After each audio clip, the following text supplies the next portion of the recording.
A boop. Hello, friends. Happy Sunday. I say doubtfully. It is Sunday. Hello. Hope you're having a good one. I sure am. I'm very relaxed. We just, you know, relaxing today.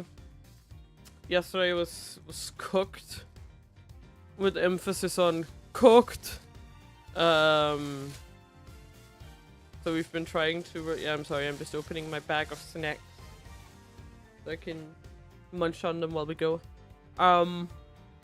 Yeah, so...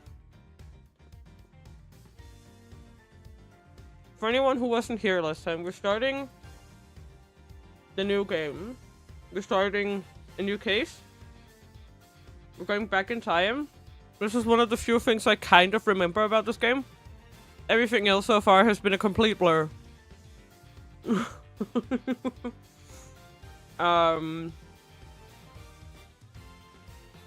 I guess it should kind of make sense that this case is the one I remember since it's kind of iconic and all that. Argo's here today, but he was hungry, so I sent him to make some food. Because I felt bad.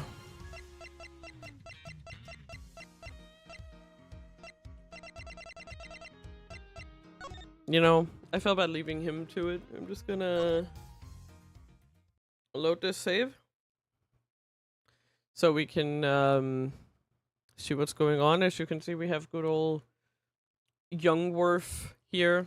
Like honestly, they did such a good job with the remake of this game. Like so many little details and moving parts. I'm very impressed with the production of the whole thing. Yeah. Oh. Gasp. He's still alive. Somebody kill him.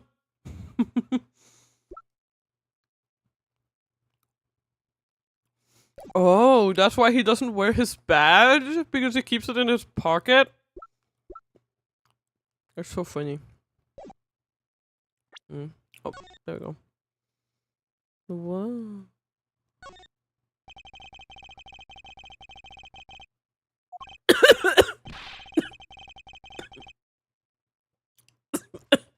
Oh, they got me. Can't fucking drink without dying, apparently. That's my life.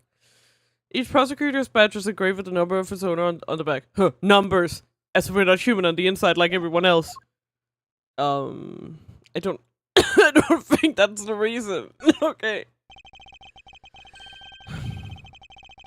This badge is designed as such to reflect the relentlessness and discipline of law enforcement. Oh, does my... Wait. What's up with my... Steam Ole? Give me a second. It's a bitch. Okay, it is enabled. That's good. Every time, man.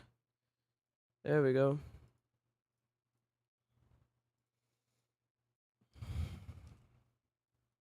Is every time I have to reset that fucking button.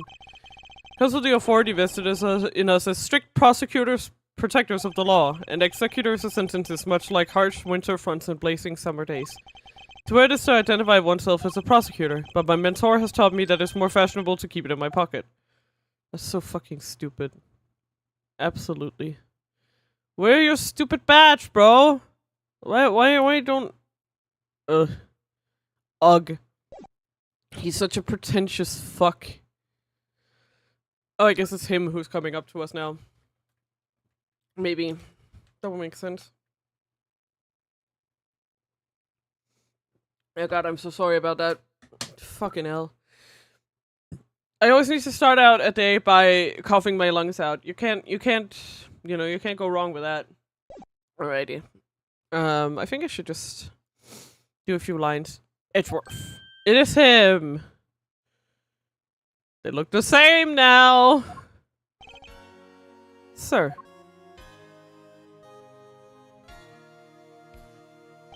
There he is. He looked like such a pretentious asshole, for real. Have you read over all the documents regarding this trial? I literally have nothing! How am I supposed to do that? You didn't give me anything. Do you see my court record? How empty and lonely it is? This is your fault, sir. You did this to me. Yes, sir. I memorized everything there is to know. But I don't know anything. Give me the document. Me. Oh, I'm hungry. Yum, yum. Very good. The paperwork for the prosecutor substitution is just about complete.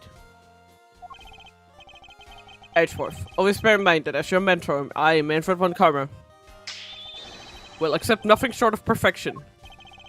I understand, sir. To have the chance to stand in court is such an early stage in my career.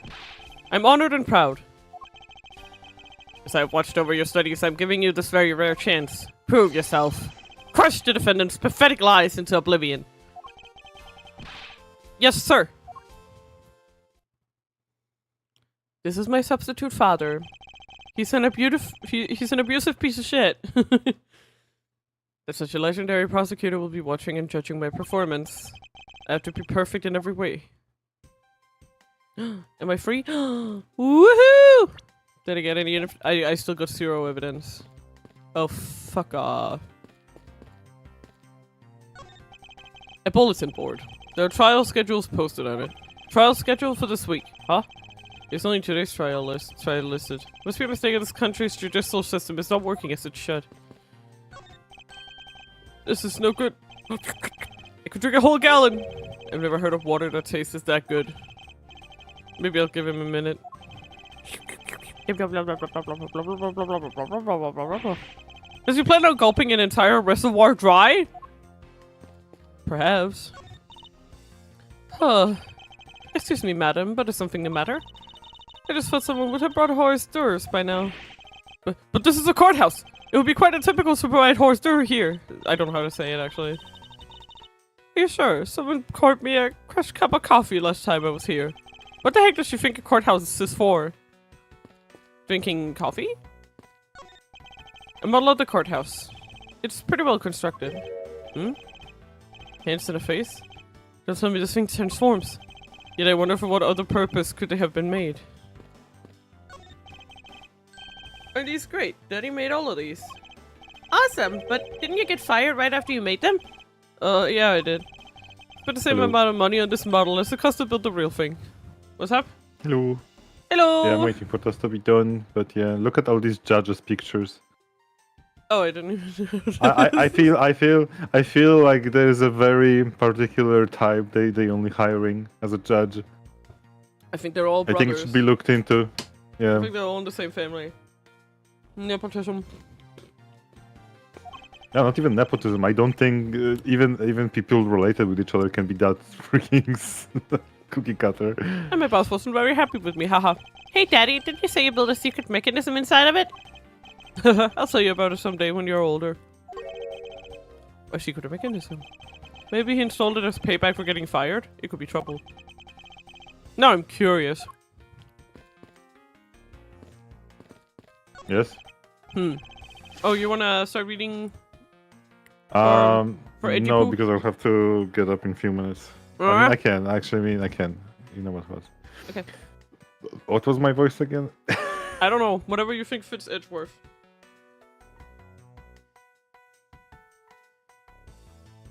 A luxurious and beautiful leather sofa. I must say, every part of this courthouse is meticulously well kept.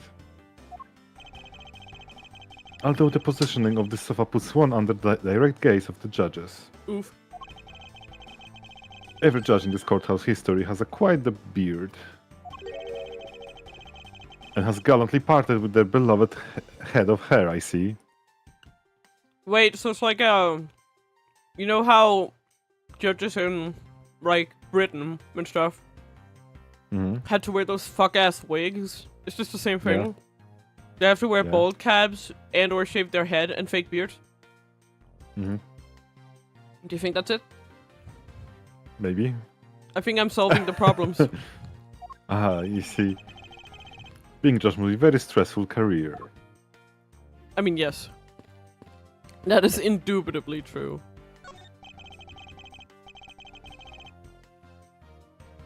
The trial is about to resume. I should stay on the premises. No. Damn it. Where's the prosecutor, sir? You've got a good eye if you can tell I'm a prosecutor with just one glance. Is there always only prosecutors and defense attorneys in this lobby? I usually hit the mark if I guess one or the other while there was a recess.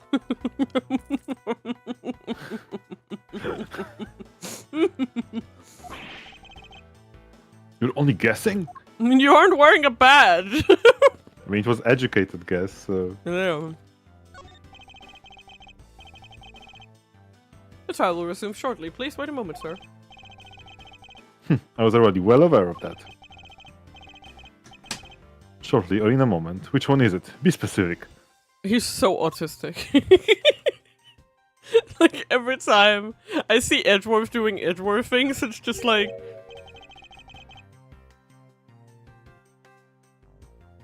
God, what could stare he's giving me?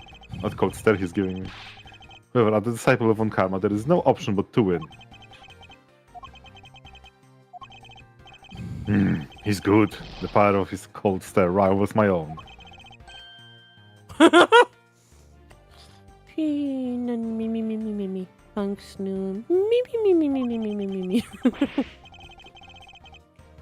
He's sleeping while standing up. God. The trial will resume shortly. Please wait a moment, sir. I was already well aware of Yeah, that. it's the same line, just from a different source. Yeah.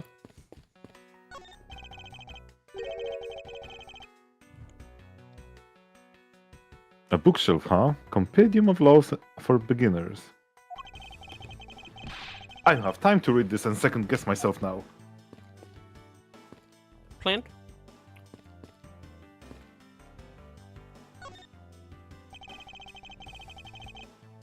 The trial should have ended in just 1 minute. No, that was not. That was okay. Because the defendant was picked up by the security camera, correct?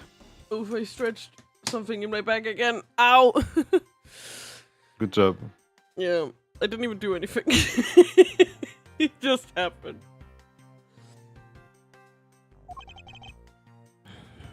Exactly. The killer had the gall to say that he only killed because he was instructed to do so. Even more outrageous is his claim that the case prosecutor Bern Faraday gave the order. Faraday is such a fool. He's been cornered by his very own prey. Sir, are you acquainted with Mr. Bern Faraday? Also, I'm really confused as to why he would say that. Like, sometimes you just kind of are faced with the fact that, that, like, Von Karma is, like, weirdly stupid sometimes about, like, court procedure. I'm sorry, but if someone accuses the prosecutor of a crime, he can't just stay on the case. Like, they have to do something about it. It's not like it's Faraday's fault that he wasn't accused of something. Imagine me going up to someone and being like, "You murdered my dog!" And then I'm like, how dare you react to the fact that I accused you of murdering my dog? You know? I don't know. It's just so weird. He was cornered by his own prey. What are you talking about? The guy makes wild accusations, but they still have to take it seriously. He is a pathetic man who speaks nothing but nonsense. Nonsense? Too. I'm going to get me toast. Woo! Just need to finish my chewing. Nom nom.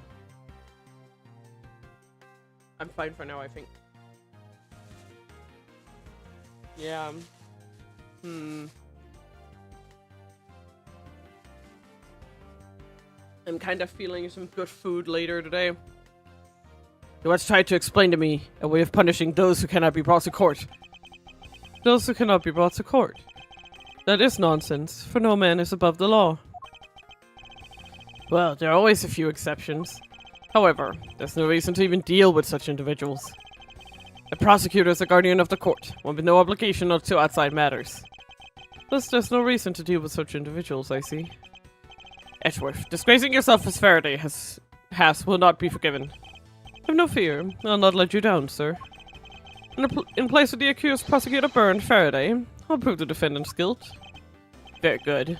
I secured an hour of recess for you to prepare to do just that. Show them all the power of Von Karma. So, have you achieved a firm understanding of the case? Yes, sir. I memorized everything that's written down in the case files. Well then, explain the case to me.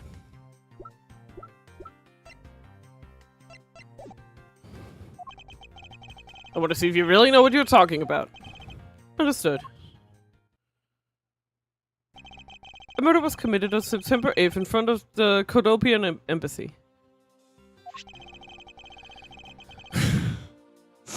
The victim, Mr. Diedman. Diedman! He's dead. Was a staff member of the embassy.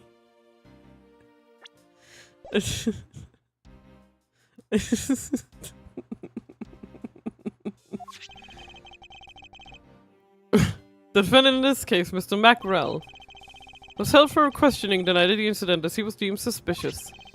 He was quickly placed under arrest for possession of the murder weapon, a gun.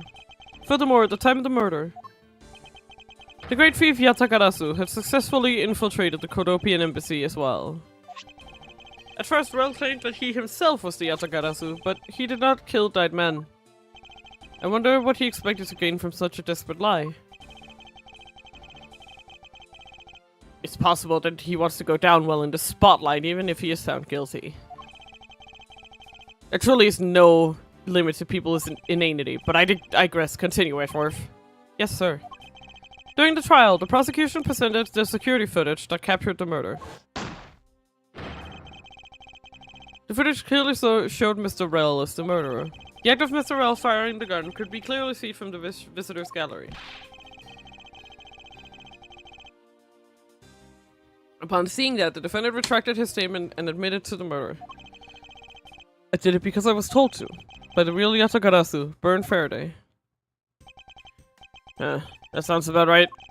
However, you've forgotten one thing. Well, this may appear to simply be the murder of a Kodopian embassy staff member. People are actually referring to it as the second KG-8 incident. The second KG-8 incident. I'm very sorry, sir. I fear I failed to study hard enough. Huh. Well, even among the police, it's information that only a select few are privy to. Could you please enlighten me, sir? Sir, what do you mean by the second KG-8 incident? In order for me to tell you that, you must first learn about the original case. Take a look at these documents. This is a 3-year-old newspaper.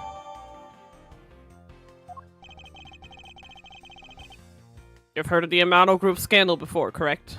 Okay, let's see. Kodopian embassy staff member Manny Cochin found not guilty. Yeah, okay. Yes, I have. Right, this is the original, the case that was, yeah. The secretary of Ernest Amano, the Amano Group's director, was arrested under suspicion of smuggling. Correct. CCU was an employee of the Amano Group, and the sole witness to the smuggling operation. It was she who brought the crime to light. However, Monsieur was silenced before she could testify in court. Wasn't a Kodopian embassy staff member arrested for the murder? Murder? Yes, a Kodopian by the name of Manny Koshin was the suspect. However, due to lack of evidence, the case went unresolved. Lack of evidence? Ha! If only I was in charge of the case. I would have done everything in my power to prove his guilt. To make sure that all criminals are found guilty, my mentor really is dedicated. Faraday was the prosecutor on the case then, and he was as pathetic as ever. Mr. Faraday was in charge of the KG-8 incident as well? That's right. And now, once again, the victim of the case you're currently assigned to. with someone who was scheduled to testify against a smuggling organization. And just like last time, the victim was murdered right before he was to testify. You're catching on. The victim was murdered just before his day in court against the smuggling organization. Events are occurring almost exactly the same way as they did in the KG8 incident. So that's why it's being called the second KG8 incident. Yes. Yet there's one difference between the two incidents. What would that be? The so-called noble thief that is sending everyone into an uproar. The great thief Yatagarasu. Yatagarasu, I better find out more. Man!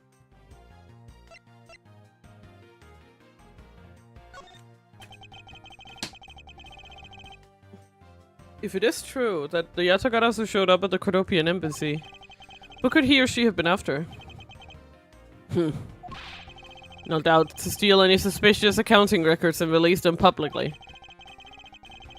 Or more likely to steal secrets from the Cordopian embassy itself, since the item that the Yatagarasu stole from there was sent to the police.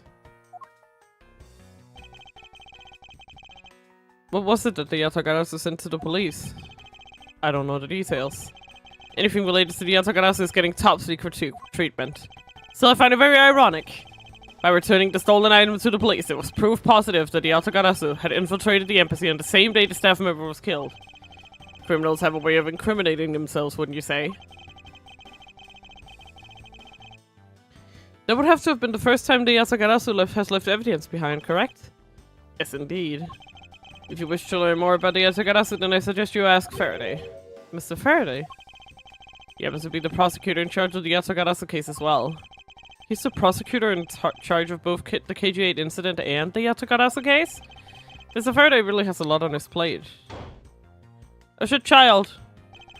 Who is this sassy lost child? What is it, little girl?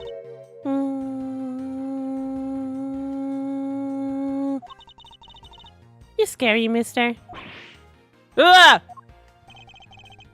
Did you need something? I want to trade these coins with you.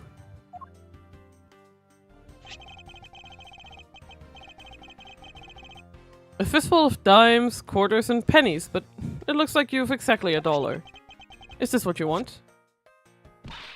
Thanks! That's exactly what I needed.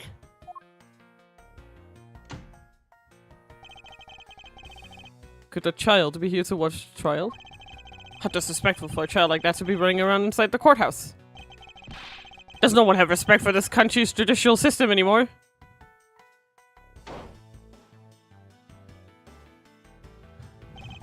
The paperwork for the prosecutor's substitution is complete. Why you? Do you even know how much time there's left before the trial resumes?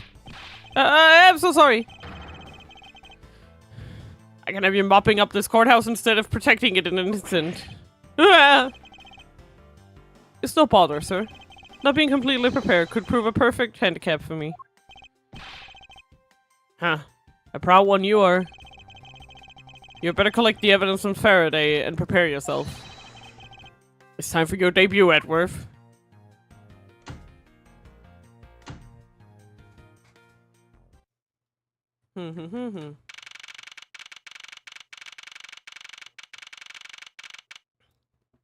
Right, he's our Maya. No, it's okay, Argo. Take your time. Don't worry about it. Thank you for typing it in chat. So I can see it. Oh my god, my voice is kind of dying. So I might have to stop for a second. Sippy, at one point. We'll see.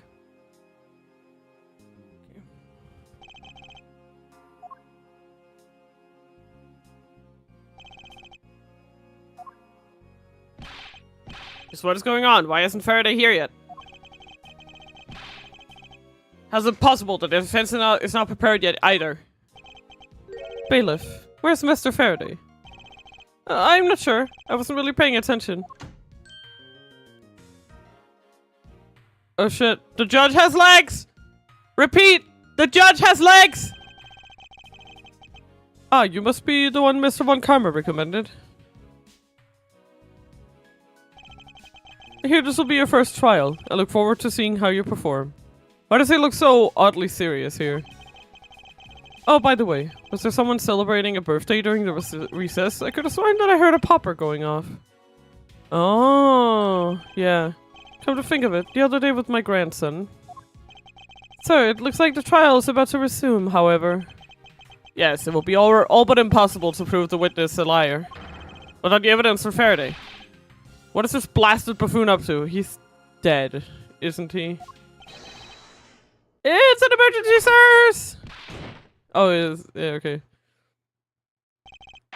Silence! There shall be no yelling in this sacred hall of law. Bailiff, remove that man from this courtroom at once. Please. Wait, you have to listen to me. There's an emergency. Defendant, let me know, Mr. Faraday and the defendant. The two of them, they're both dead, Your Honor. Wait. What? Yeah, I knew it. I knew it. They're dead. Yeah.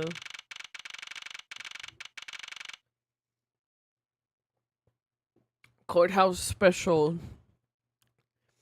We got hot dog, beef jerky, ham sandwich, orange juice, milk, Swiss rolls. Why is it called fast foods and milk if they also sell orange juice? I don't understand. I have questions.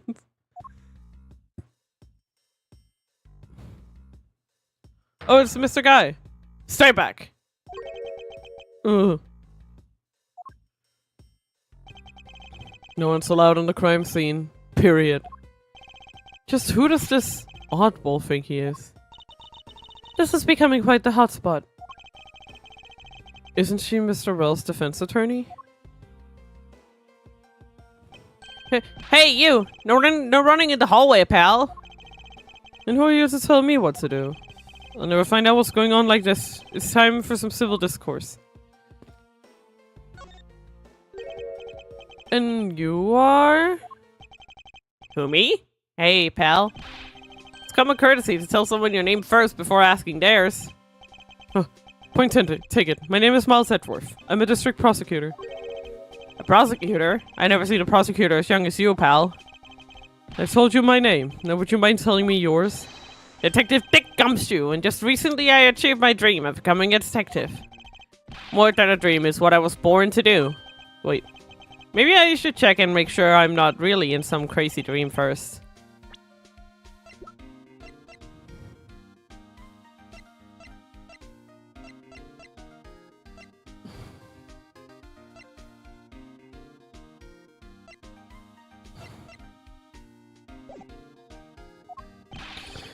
This detective is entirely too excited to be at a murder scene.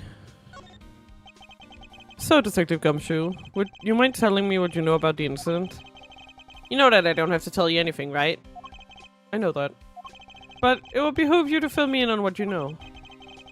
Wow, you're a proud one for such a youngster, aren't you? Well, anyway, Detective Bat is the one in charge. So you're just gonna have to ask him for all the details, okay? As for me, I was guarding the door to defendant lobby number 2. So you were on guard detail. Did you notice anything strange while you were on duty? Well, I freaked out when I heard a gunshot, and then I kind of froze. You're a detective and a measly gunshot scared you that much? Then again, I can hardly claim to not know what it's like to hear one at close range. Then Detective Bad came running to the scene. We went into lobby number 2 together and both of them were lying there, dead. Is that everything? Yeah, that's it. I was in the hallway the whole time, but I didn't hear a single peep of a struggle. Interesting. Other than the gunshot, he didn't hear a single sound of commotion. But how are both dead if he only heard one gunshot? Do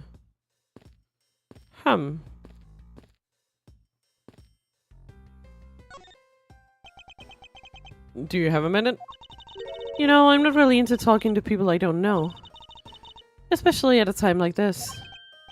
Oh, I apologize for not introducing myself before bothering you. My name is Miles Edgeworth. I was to take Mr. Faraday's place in court. Edgeworth, huh? Never heard of you.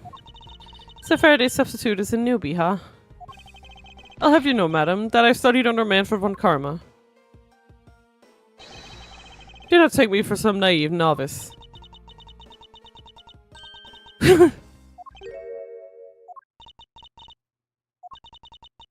not take me for some naive novice? Yeah, that is very funny. Sir, a student of Von Karma. I should've... This clothes are a dead giveaway. Stop right there. These are the garments of one who gallantly presents the facts. Yeah. He is dressed like a prosecutor from the 1800s. No shit, no shit. Oh, thanks for the great laugh, but try not to make me laugh so much, okay? I wasn't trying to do anything of the sort. Just kidding. I was just goofing around. By the way, do you know who I am? My name is Callisto Yu. Oh, she's related to the victim. And if you're telling the truth, then we're about to go head to head in court. Ah, but of course I've heard much about you, Miss Yu. But of course I heard much about you. You're a regular Shakespeare. Did I say something funny? I'd like you to update me on the situation. I don't really know anything. Why don't you try talking to those detectives over there? If that's the case, then why are you here? Like, I don't understand why, like, she's such a goofball, because why does she find everything he says so funny? Ugh, what's so funny? It's just the way you speak is so tactless. The person I was going against in court, until only a little while ago, was just murdered. It's not like I could go back into the courtroom pretending as though nothing happened. That's a good point. I apologize for asking such an insensitive question. It's fine. Don't worry about it. Okay. Let's talk to Detective Man over here. Excuse me, but who are you? Detective Tyrell Bad. Homicide. Ah, such a detective guy. I love him so much. Oh my god, he's such a guy of all time. I was informed of the situation and came as quickly as possible. So how did you arrive and inspect the body before me? Faraday requested for me to testify in the trial. Plain and simple. Mr. Faraday requested that you be here? I've already contacted HQ about the situation. I got nothing to say to you, kid. I mean, he just looked... I don't know if we... Yeah.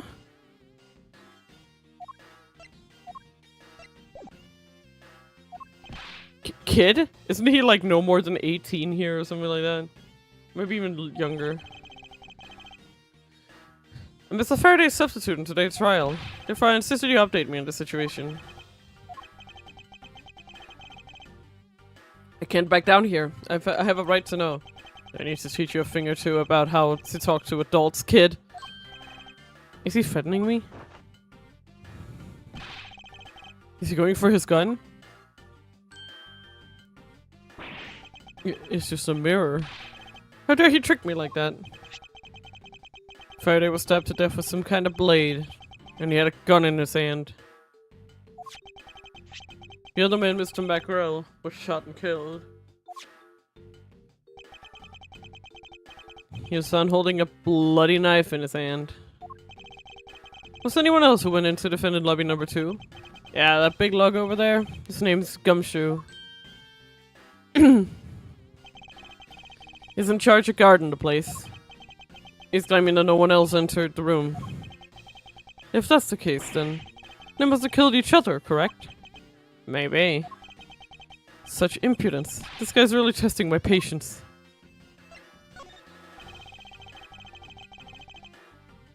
Why was I not informed that you were going to testify in court? Homicides aren't my only gig. The Asagarasu case is also one of my assignments. So you were called upon to comment on the Yasagarasu's characteristics, in order to assess if Mr. Faraday really was the Yasagarasu or not. Well, looks like you just might have a brain after all in that head of yours, son. Son! I'm not your son, Pops!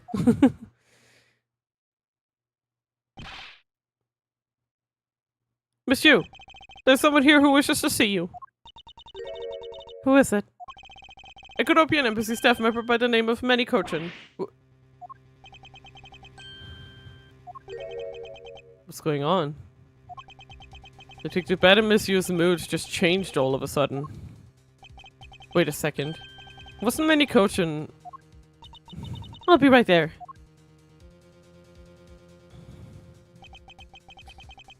It's nice to see you again, monsieur. Why are you here? I have no desire to ever see you again. No. Actually, would you mind stepping outside for a brief chat? Fine. Let's go. Hello. Oh, welcome back. You wanna get back to reading? Sure. I'll be the detectives. Oh. Yeah. Because you Bad. were... One Karma. It's been a long time. I knew it'd show up. Usually do when the Yatagarasu is involved, and I see this case is no exception. You know Detective Bat, sir? Yeah, but Oh, I know him very good. Yeah. They're divorced. Like those two guys from Deltarune. I know him very good. Yeah. Fuck, what was I about to say? Right. Edgeworth, do you know how old he was in this case? Like 18? I think? Or do you not remember that? The what? How old Edgeworth is in this flashback? Isn't he like 18? He looks like 5. Yeah, he looks like yeah. Yeah, because Yeah. it doesn't have a profile for him, so... Cause... Wait... so he's like... By the time that... So Fran is 18 when she shows up in the mainline games, right? Or is she 20? Yeah. Yeah, she's 18, I think. And she's like, what, 12 in this flashback? Yeah. So Edgeworth would have to be like 18, 19-ish here. Because he's like 24, 25 in the mainline games, right? Yep. Yeah. Or at least, like, I don't know. I guess we'll see exactly how old Franny is when Remember, guys, if it's 20-something right now and you're not a prosecutor, it's too late for you. Yeah, you need to start at 13.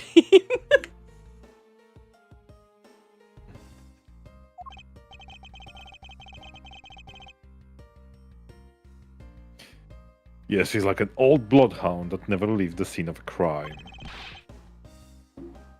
If only he would get a promotion and move on. It's the crime scene where detective is most useful and effective.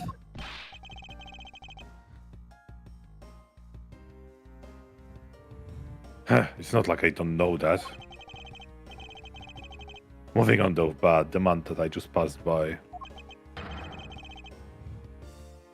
Was he not suspect from KG8 incident? So, oh sorry, I was right.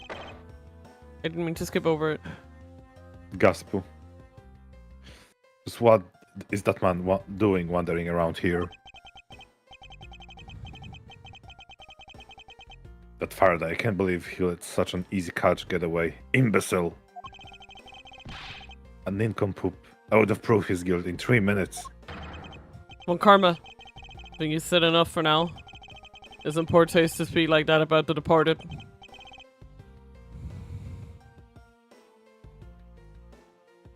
Very well. Back on topic, I'm placing Edgeworth in charge of investigation here. Objection! Why do you sound like not 12? Right? I'm a 5-year-old with 20 years of experience. Yes, pretty much. She's so baby. Even her whip is No shorter. shit. Yeah, no shit. She has the baby whip. It's the whip from Toys R Ama Us. whip. And it's made like of you know that sticky rubber? You know those sticky rubber hands? Damn. That's what I think it's made of. Oh my Damn. god. I have no idea how to do her child voice though. I mean, I guess she sounds like. I don't know. I guess she sounds 20. Who knows? Oh my god. Surely sounds the same, yeah, for no reason. Yeah. Like, I feel like they need a lesson in the fact that women's voices drop too. No, I think it was just not worth trying to cast anyone to voice 3 lines. Just asked her to do a different voice. No, that's the thing. They would need to pay for a new voice line, but they just wanted you to. mean You they know just what? Let's just reuse it. They could have Edgeworth has artificially literally the pitched same it ones. up. Listen, Yeah. Edgeworth has the same one. But Like, at least he's an adult here too, right? Like technically. I don't know. He looks like baby girl. That's fair, but he always looks like baby girl. You're trying to argue that mainline Edgeworth doesn't look baby girl, and I think you're wrong. Damn. I mean, does he though? I don't know. He's baby girl to me. Okay. He's baby girl to me. I finished my sippy. No, fuck Sippy, right?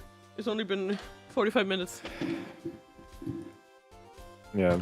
You know how I finished toast? I was ready to unmute, and then I Yeah. got a WhatsApp message, and I was like, Yeah. And you know what the worst part is? Everything works fine. It was not even a problem on my part. It's just like, yes, it works fine. Figure it out. Bye. Yeah. But yeah, I No, think I did the test. Everything was fine. I spent the whole 2 kroner on free. It's like, yeah. it works fine. Just Just go. Yeah, no, I think I'm gonna do my best, but like, if the voice is asked, then please, my throat is very bad today. That's why I drank my whole sippy in 45 minutes. as an owner of an ass, I think it will be fine. Yeah. Papa, how can you place him in charge? You're literally 5 years old. Papa, can you hear me? Okay, No, I fucking don't. No, not yet. Who is the sassy lost child in this courthouse? Yeah. Francisca, what are you doing here? I'm here for summer vacation. What else? Doesn't the entrance to this building have a minimum height requirement?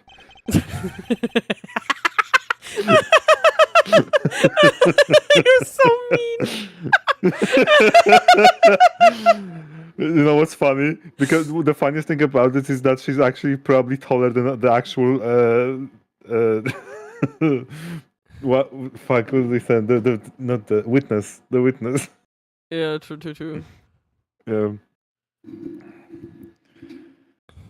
Franziska von Karma. So she's of vacation from Germany. She's the daughter of the Manfred von Karma. I'm sorry, I'm trying to make it go away. There you go.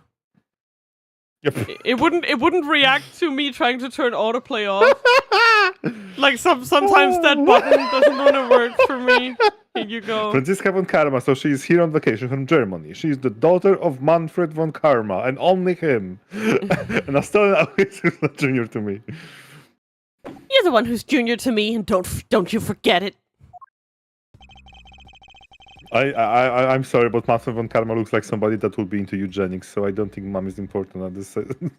No. You're not conveniently avoiding the bar examination, are you? I want to unfavorably compare him to a certain CEO in our real life, but I'm not gonna do it. Zuckerberg? Bezos? Musk. If you want to talk about eugenics, he's your go-to guy, literally. I know. Like, he's No, the but like CEO of eugenics. That's what he is. Manfred hits you as the guy who will be into that. Yes.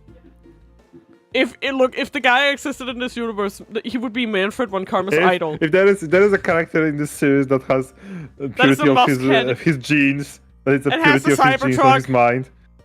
I don't think he would have a Cybertruck. He would have a Tesla. He's too posh. He's too posh to have a Cybertruck. He would probably have a have a Tesla. very old car. Okay. Very old, expensive car. He would have both. He wouldn't just have one car. He would have a bunch of Teslas. I do not doubt it. Okay, we have to, under consideration, like, we have to acknowledge that Cybertruck is not fit to any roles beside Americans. Not even American roads. Not even that, but like, not even the, like, because at least it's... No, but like the I'm only... talking about fitting. Yeah. But like the only fucking reason that he's even allowed to sell them in America is because they don't actually have proper fucking like safety regulation laws for their fucking cars. You know, sometimes when you, at least in Poland, then kind of joke that, oh yeah, you know, it's a car, it's basically a driving coffin, right? And so you need to be careful, right? Yeah. But with Cybertruck, it's very accurate to call it a and then if you crash, they wouldn't be even able to get you out of there, so... True. And also, I'm sorry, but like... I mean, if you crash, you're gonna become literal if your aesthetics... if your aesthetic is garbage bin, then I guess that's great, you know. But I also feel like you could just put like a hull on top of your car that makes it look like a garbage bin, and then you would have made a way better purchase than if you did a Cybertruck, right? Like you can just make like you can just make like a Cybertruck skeleton out of like paper mache, and it would look better. Yeah, the only thing that annoys me about that is basically it kind of also hits the electrical car industry for no reason. Yeah. I don't understand. Yeah. The Cybertruck is just for Elon Musk and no one else. Shrugs. Yeah. Shrugs. Yeah, exactly. Were you gonna read? Just like holy fuck! Like all like only one thing. Meow. Shut up, right? Meow. Like even Mark Zuckerberg learned to shut up, you know. Like Exactly. you're not conveniently avoid. I already read that line. Shush. Ha! If you're able to pass, then I'll have absolutely no trouble at all. Study for your goddamn test, you stupid child. I'll never allow myself to lose to you. Never. Then why the fuck are you not studying? Why does she have to always be this competitive? Because she's literally like what, 13? Oh right. She's going to have that gifted child syndrome, right? Anyway, I cannot Papa. wait for her. Yeah. I can't wait for her to have 1,000 Oh, there we go. hobbies she will drop. 13, yeah. You know what's the funny thing about that? Mm. With the people that used to be a gifted child, they end up having like 1,000 hobbies they dropped, or they became a lawyer.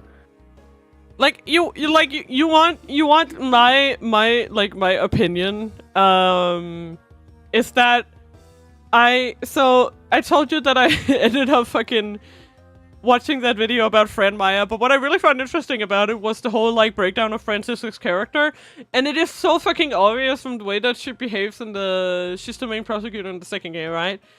And it's so fucking obvious even at that point that it's like, oh, she has so burned out gifted kid syndrome.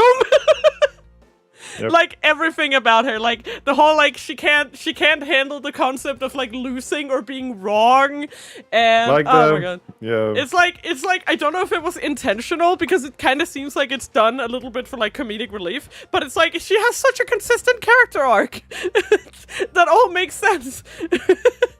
If you think about her as the very overpressured, overachieving, perfectionist, fucking gifted kid of a legendary prosecutor who had only one fucking road open for her in life and nothing else to define her entire identity. And then once she starts actually like failing, then she's like, fuck, I'm gonna die. Basically. So, yeah. I'm really assigning Miles Edgeworth to cover the case. You literally haven't even passed the bar exam! How would you stand in court? Yeah, you don't even you're not even high enough to reach the bar. She's literally avoiding the bar exam right now. You don't even have a badge. She's going to high jump through over the bar. Yes, I am. What do you ask? Well, you know, I'm close to becoming a prosecutor myself. Wow, that's cute. And I'm 100% confident that I can do a better job than him.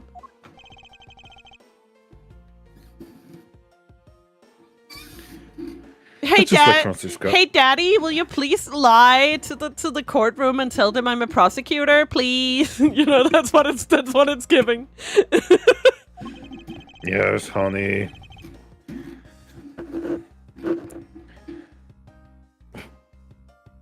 She has no problem butt mounting someone right in front of them. I mean, she's 12. So Kids usually don't give a fuck. She's so small. You know what's the funniest thing about it? Yeah. Like they were like, you know what'd be good? Putting that first image in the background of fucking Gumshoe. Yeah, like one of the biggest guys ever, right? Yeah. Only Butt is bigger than him. Yeah. And that's because they're like kind of Tweedledee, Tweedledum, you know? Like, that's the whole point with those two. Yeah. Those two will be conducting the investigation. Fucking hell. What? Want me to let both of these kids loose on the crime scene? Huh, this is a perfect opportunity for them to work on their prosecutorial skills. The crime scene is not a place for children to be messing around in. I'm the one with authority over this crime scene, bad. I will not tolerate complaining. Ugh. Was that complaining? Edward, Francisca, I leave this case to the two of you. Understood, sir.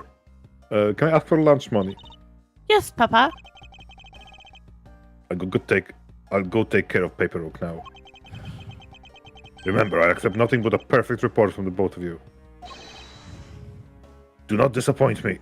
Like, I'm sorry, but the fact that people often are like so understanding why Edgeworth turned out fucked up in the head, but don't extend that same grace to Francisca is so confusing to me. They were raised by the same abusive asshole. Of course they're one big fucked difference. up. Yeah. But still, like I'm just saying that like his mentality has like poisoned the both of them for good, you know? It's bad. It's not good. And like I feel like it's shown even here. Like part of me is just kind of sad for her. It's like, damn, she never even had a fucking chance. Oh no! Front-facing Francisca. Hold up, Carmen. I still haven't agreed to this. Oh, she's walking. Miles Edgeworth. That is my name, indeed. In quite some time, Francisca. This will be the perfect chance for us to see which of us is truly worthy of the Von Karma name. He's literally not even called Von Karma. Yes, I was gonna say, he's literally not even called Von Karma. I don't even want it, Francisca. I don't even want it because that would mean I had to marry you. Ew. Would kill you to at least say hello. Also, I feel like they artificially like put her up because this is not an accurate height ratio. I mean, look exactly where the fucking waist is. Exactly. but that would mean her head would have to be like right above the text box, and that would look awkward. Yeah, that would look great, especially with Edgeworth's price looking above her. Yeah. Long time no see. I love them. They're so stupid. They're my disaster siblings. I love them so much. I just love because like she went to Germany. I would like to imagine in Germany they just look at this fucking 12-year-old, this fucking. And they're like, well, her dad has a lot of money. Maybe we should just like give her a, you know, like a fake. So to make her daddy happy, we don't want him to sue us. Here's your root beer. Yeah, here's your root beer and your bar fucking certification. And your vegan bratwurst. No. Very good. Just because you became a prosecutor first doesn't mean you can act all proud. I'm literally 5 years older than you. She hasn't changed a bit. Miles Edgeworth. As I was saying, we shall see which one of us is worthy of the Von Karma name. I'm still not called Von Karma! Once again, I'm still not called Von Karma. I'm sorry. Look at He's a literal head shorter than him. So you're approaching me. Crying out loud, I've been reduced to a babysitter. Ooh, jacket going brr. Sorry. I have those ants going out of the window like that. I don't know. I've been wanting to check it out for so long, but the game hasn't let me move. Damn, that's rude. I've been thinking about it for the past 15 minutes. Sorry. Did I interrupt your reading? It looks like Mr. Von Karma was successful in convincing the detective. That's just like him. He never fails. I'd appreciate if you could quickly run through the facts, Detective Bad. You're better off checking things out on your own. Very well.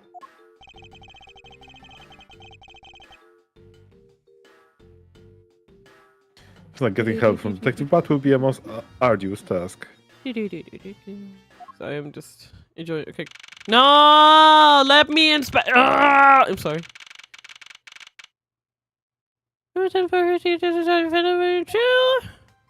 Wow. Damn. The only real explanation that they killed each other simultaneously? Miles Edgeworth, you should listen to someone until they are finished talking. No. What are we talking about? Only say it one more time. This is a competition to see who's truly worthy of the Von Karma name. I don't give a shit. A competition. They died doing what they loved, killing each other.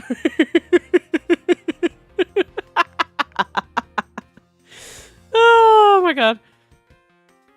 The person that figures out the truth first wins.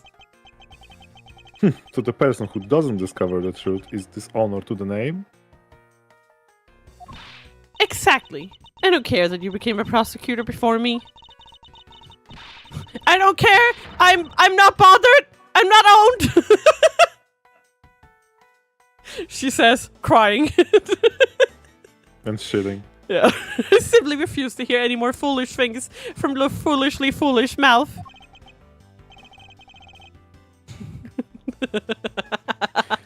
Fine, whatever makes you happy. I literally do not give a shit, but He whatever. really is the exasperated older sibling. He's like, whatever. Yeah, whatever. This option that going with it is the least amount Like- of effort needed. So. Like it's not even like she had the time to, you know, like develop resentment for the fact that he was adopted, because she would have been like 1 year old. She wouldn't have any memory of like living without him, you know? So that means that this is just their sibling dynamic. And he's just like, okay, Francisca. Jesus Christ. They need therapy. Bad. Can I take that as you accepting my challenge?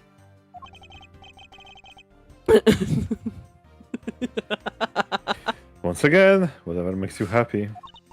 Ha! Well then, let's begin the investigation, shall we? I'm gonna find the perfect evidence and prettily present it like the professional I am. Competing to discover the truth behind the crime. How delightfully childish.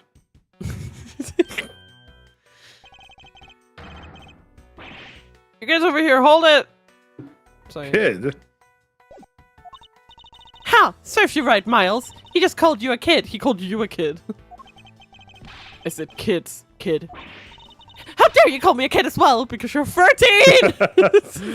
Seeing the HD price of it now. You know.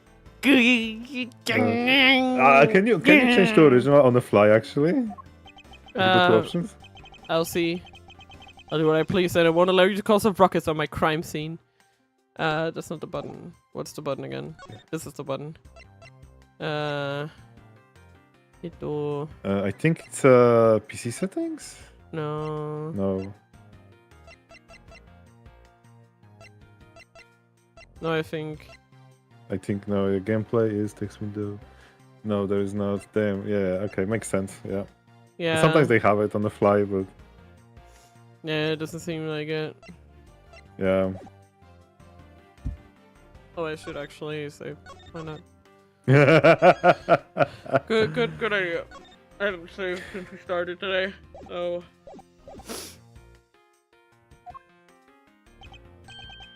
Alright, big guy. You're gonna watch over these two. Yes, sir. Detective Bat, sir? And do what I say from now on, kids, okay? Don't do drugs. You better not get in our way, Scruffy. You feel the bite of my whip if you do. Can you really reach? I don't think you can reach, bestie. Then you, prosecutor, boy! Let's get your investigation started already, alright? Great, now even that detective is treating me like a child. All right, it's time to get investigating. Get a move on, prosecutor boy. My name is Miles Edgeworth. Prosecutor boy.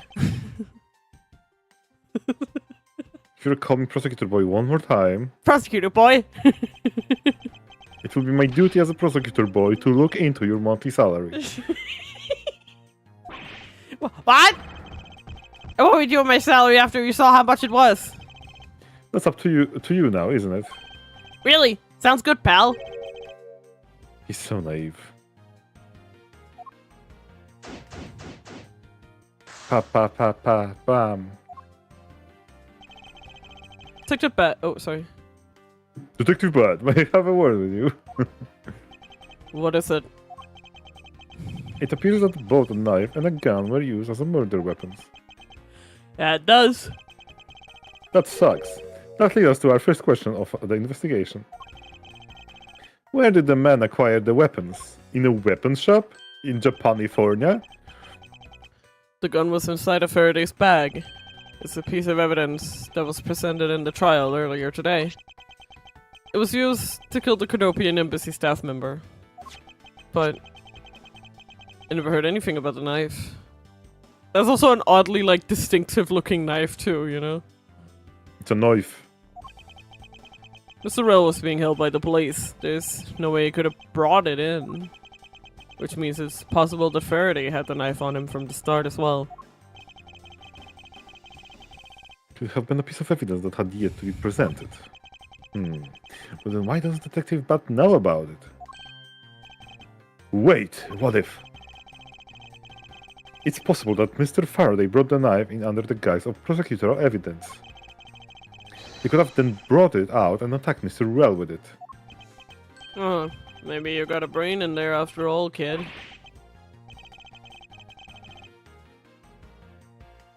He's going to treat me like a child forever.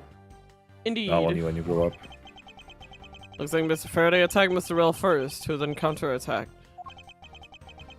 That's the only logical conclusion you can draw from a scene like this. Not yet. I feel this much too early to be drawing conclusion already. I must first find conclusive evidence so as to protect the honor of the Von Karma's name that I don't even hold. Yeah, mate, I want to get outside and investigate the... Oh, ugh. There's some stuff in the back, pal.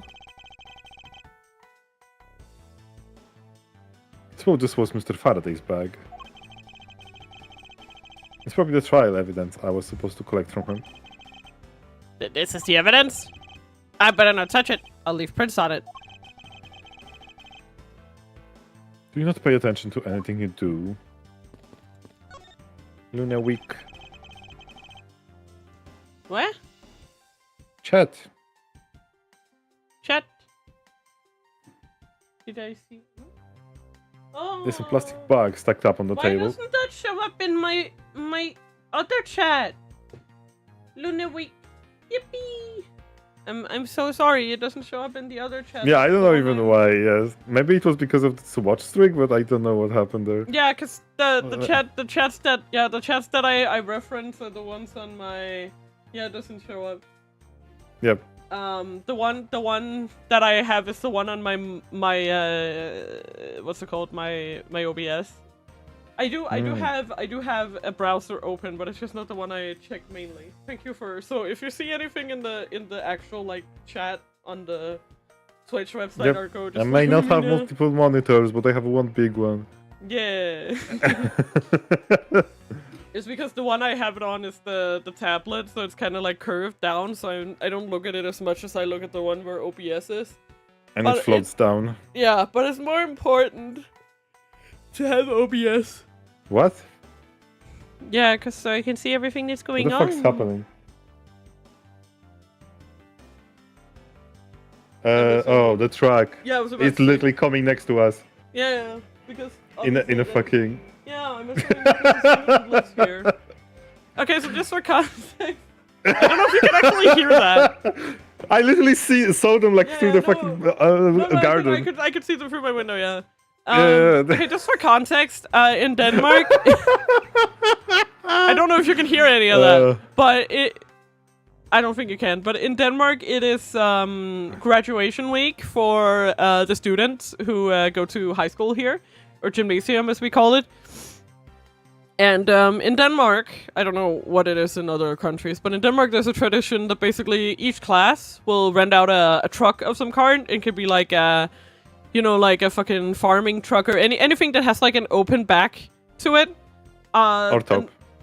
Or a top. And like a bus, This anything. one was a top. Yeah. Or a bus or anything like that. And then they'll get like a bunch of drinks and stuff, and then the tradition is that you drive around to every single student's house and get shit from the parents. Which involves a lot of food when there are like 20 plus students in a fucking class, which happened with mine, where we've been to like 15 houses, and then we come to one, and they have full whole sandwiches for everyone. And it's just we'd already eaten like 5 times. Sorry. Our drive was hell because we were in like I would graciously call it like a farming truck. And it was bumpy as fuck, dude. Of course it was. Yeah, it was so bad. Like, come on, like I could not, like, it was so bad that I had to call my parents. First of all, I was just too exhausted because we've been driving for like 10 hours and it was supposed to be a party at the final stop. And I was like, nah. So I called my dad and I'm like, I can't walk to the bus stop. Can you please come pick me up? Because the ride had been so bumpy that my legs were just dead from like the tension. No matter how good the vehicle is, if there is something related to standing on that vehicle, and especially if it's not on the ground level but elevated, you're going to have a bad time. Yeah, no, we weren't like standing. There were like rows of seats on each side, but it's still bad.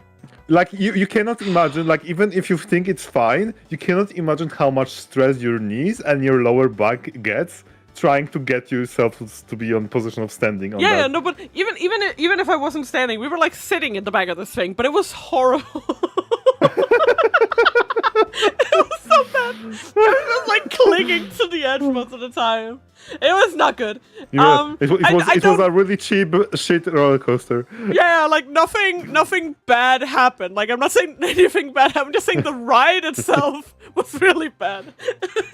like everyone was fun. Like it was all good fun and stuff. But anyway, that's what they're doing. And when they're driving to people's houses, then they're like honk and scream and play just to music. reference, just so you guys understand, because where I am, I have the view of the balcony to the garden. You can see outside. And the car and music was literally like 10 meters from me. Yeah, no, it was right. It's right next to us. I'm on the same side of the house as him, so I had basically the same experience. Yeah. And my window's open, so it was just very loud music and screaming and honking. Suddenly you hear a freaking music and it's like, huh? Yeah. But yeah, that's the season. Basically everyone in Denmark does it. It's just kind of, I have no idea what it happened, but it's like a student drive thing. So like, at the morning they basically. So I think nobody was from around here, so. Yeah. No. It also depends on like how they set up their route, because that is completely up to the students themselves. So sometimes it could be that they like want to end up. Also, it could be that they are not from our local school. It could be from another school entirely. No, that's what I'm saying. Have no clue. Yeah. That I think that last year nobody was from around like here, and yeah. I mean, we have a lot of old people where we live, so that makes sense. That there's not a lot of students. Like I do see families with young kids, but I haven't seen a lot of families with teenagers, like in this specific area that we live. So I do think that that's a good assessment. But regardless. That happens every year. Younger parents, basically. Yeah. That happens every year, and I mean, if you're like hearing random screaming and honking, you know pretty much exactly what's going on. Or it's a seagull. Or it's a seagull, yeah. We have a seagull I problem. love seagulls. Listen, I love seagulls at 2 a.m. Yeah, we have a fucking seagull problem around here. It's so loud. It wakes all of us up at night, and people are in the fucking area Facebook group complaining about it. Like, I mean, but again, it's not a shocker when you live so freaking close by the bay, you know. yeah, but it's still a problem. It is. I'm not saying. I'm Because the saying it's not a seagulls surprising shouldn't thing. Yeah, the seagulls shouldn't be getting here. But yeah, so that's a very interesting. Trying to reclaim.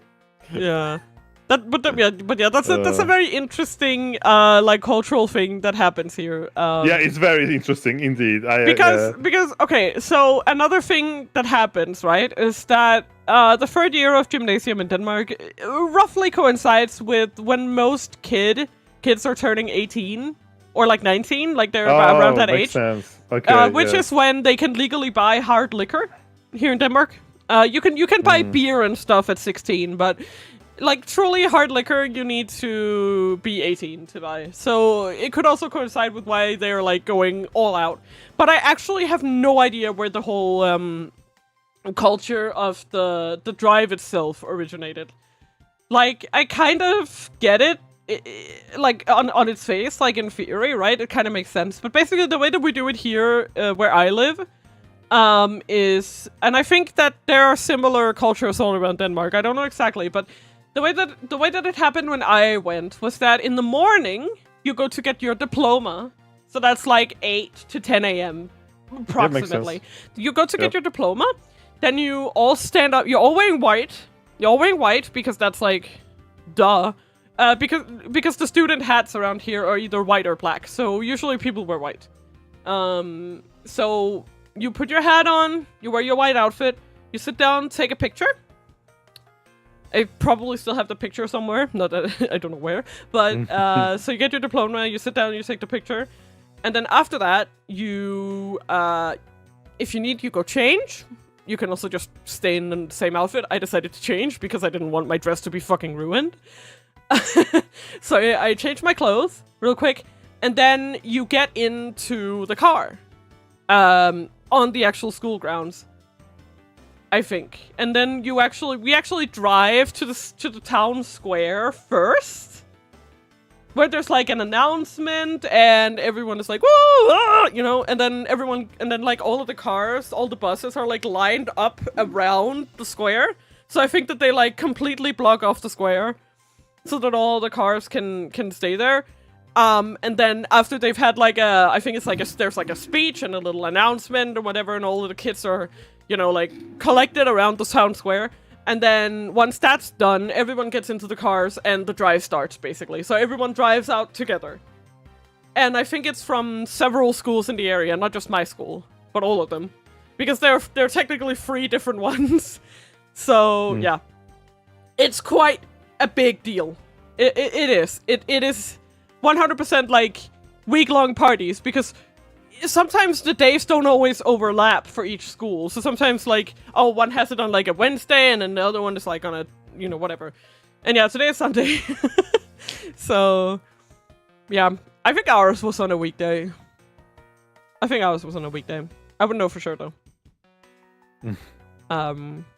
So yeah, but that's the general like culture around the stuff.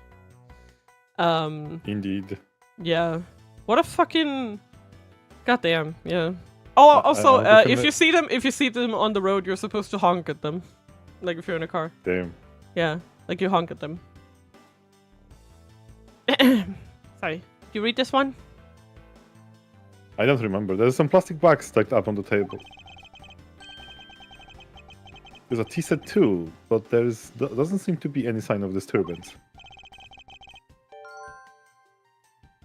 Yeah, the table's all neat and tidy. Sorry, I was just getting my voice back. Maybe they were super quiet in their scuffle. After all, I didn't hear anything from out in the hallway, you know. Maybe the plastic bags scattered on the floor are throwing us off.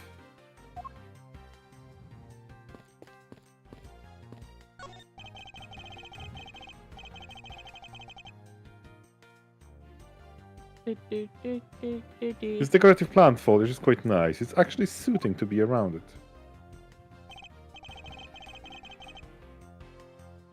Perhaps I should push this one for my room.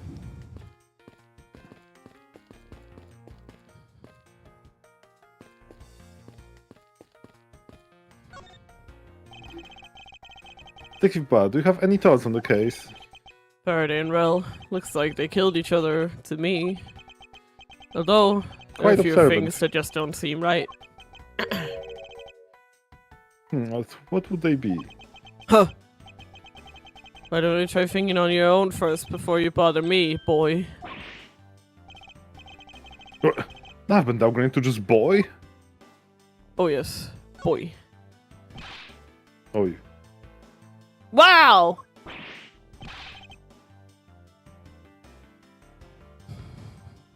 What is Detective Gumshoe?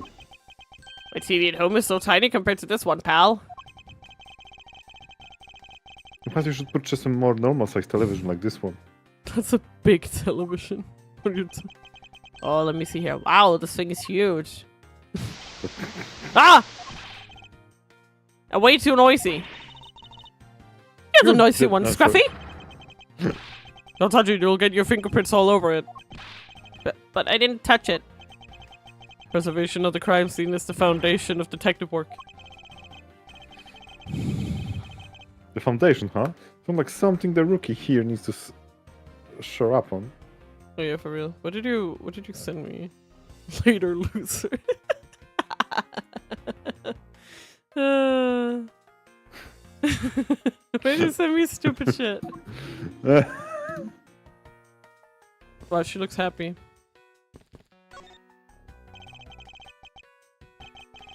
The window is open. There's a fresh, flowery scent in the air. The flowers in the garden down there are so gross and ghastly. Do you think maybe you could try offering something useful for a change?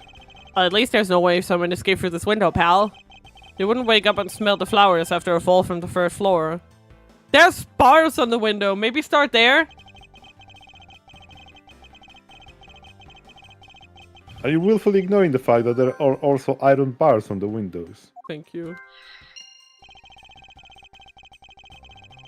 Yeah, I guess there's that too. Either way, no one could get through these windows, right?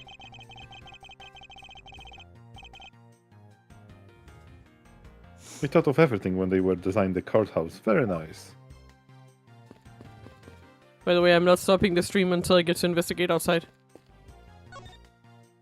I need to see what's going on with those ants. I see. Did you figure something out? This is a competition, Miles. And as such, I'd appreciate it if you didn't talk to me. As you wish.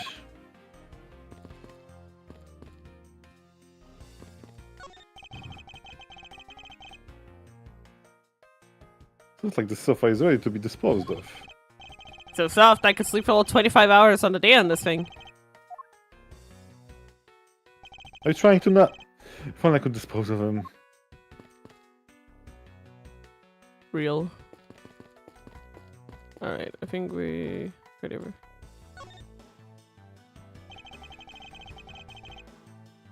Like Mr. Faraday from top of Mr. Rel. At first glance, it seems like they must have killed each other. However, Using logic, the only logical conclusion is, ha! what was that outburst for? My detective's instinct just hit me real hard. It's Mr. Rel that fell first, see? You don't need a detective instinct for that. Just go, you okay? What? You didn't read the last half. It's common sense. I suppose we won't know much more than that until after I examine the bodies. I won't rest until I've inspected every suspicious-looking nook and cranny. Indeed. Indeed.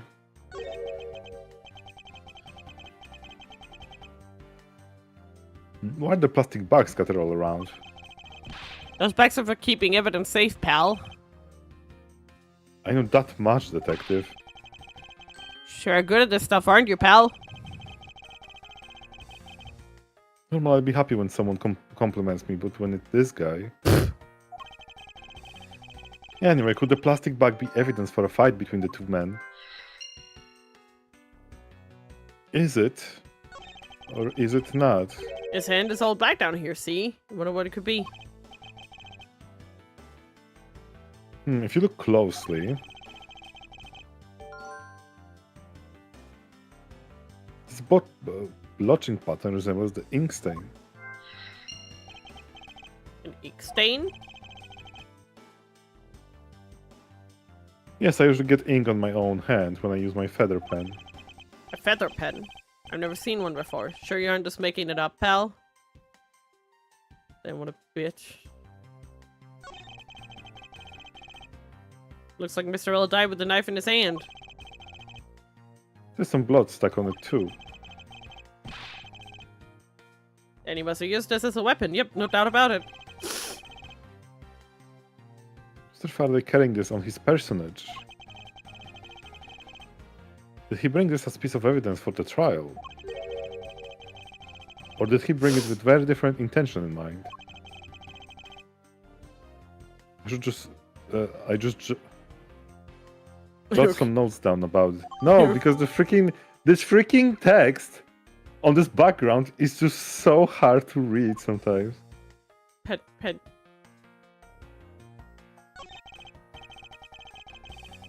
Mr. Faraday, how ironic for him to lose his life in a courthouse. Yeah, why did it have to be like this? I don't know what to say. Can't believe this happened while I was on watch, pal. Rather than beating yourself up, you should spend your time continuing the investigation.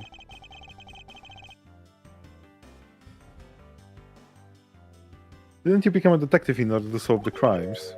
Yeah. Oh, again. Oh, it's coming. More of them. No music though, just beep beep.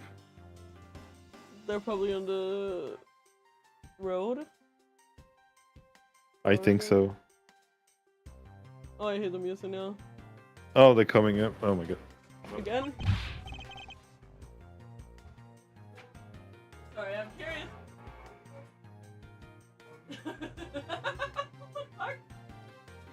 That's what I'm saying! Yeah, it's the same one. I'm just... Uh... Okay. Yeah, they're leaving. That's a Yep. very similar one to the one that we were on, but ours had like a roof above it and stuff. Nice. But it was very similar to the one that we have. Yep. Yeah. I can respect going shirtless because it's very hot today.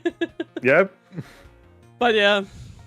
I don't know why they're condemning their underclassmen to fail though.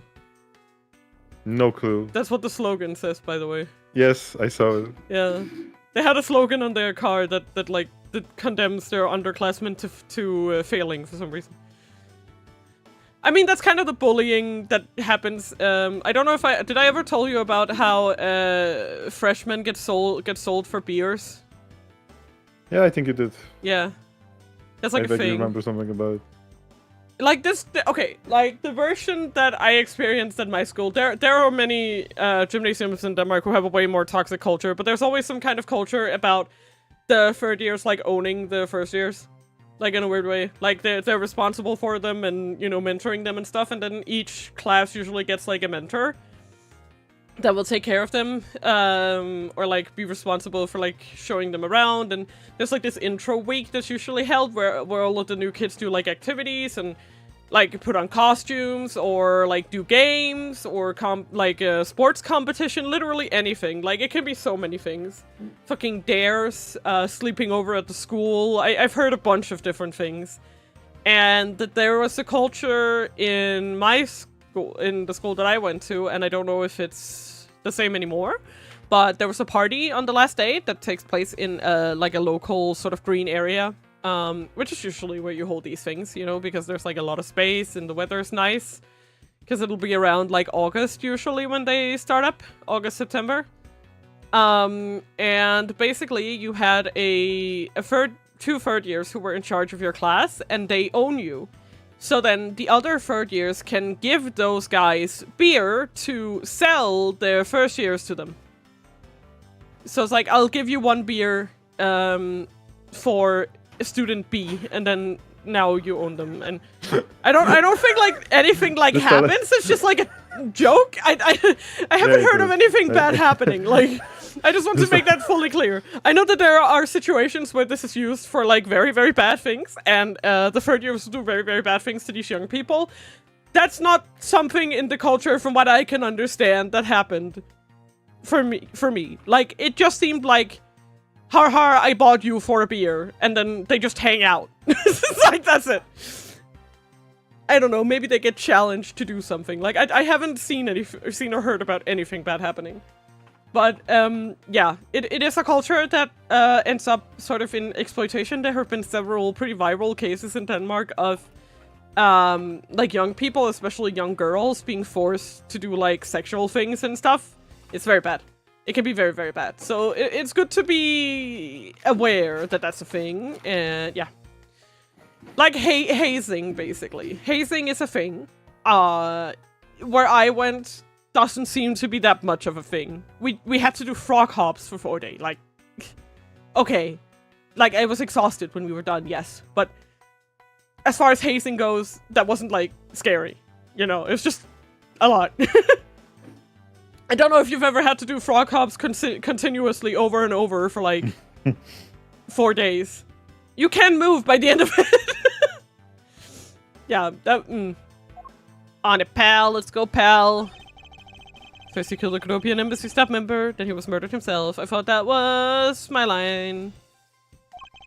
This guy wasn't exactly an angel, you know. Sorry. And your devil. Oh, what makes you say that?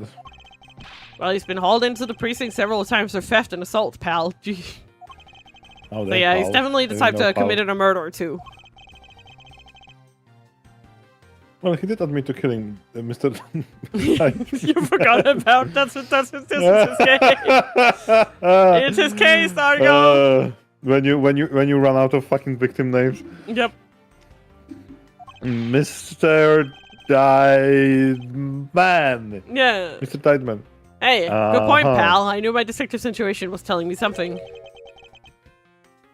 Mr. Takumi, we need a victim name.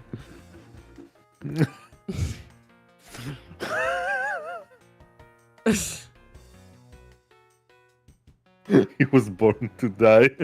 Oh, yes. Detective's intuition. Yep, do you know about it?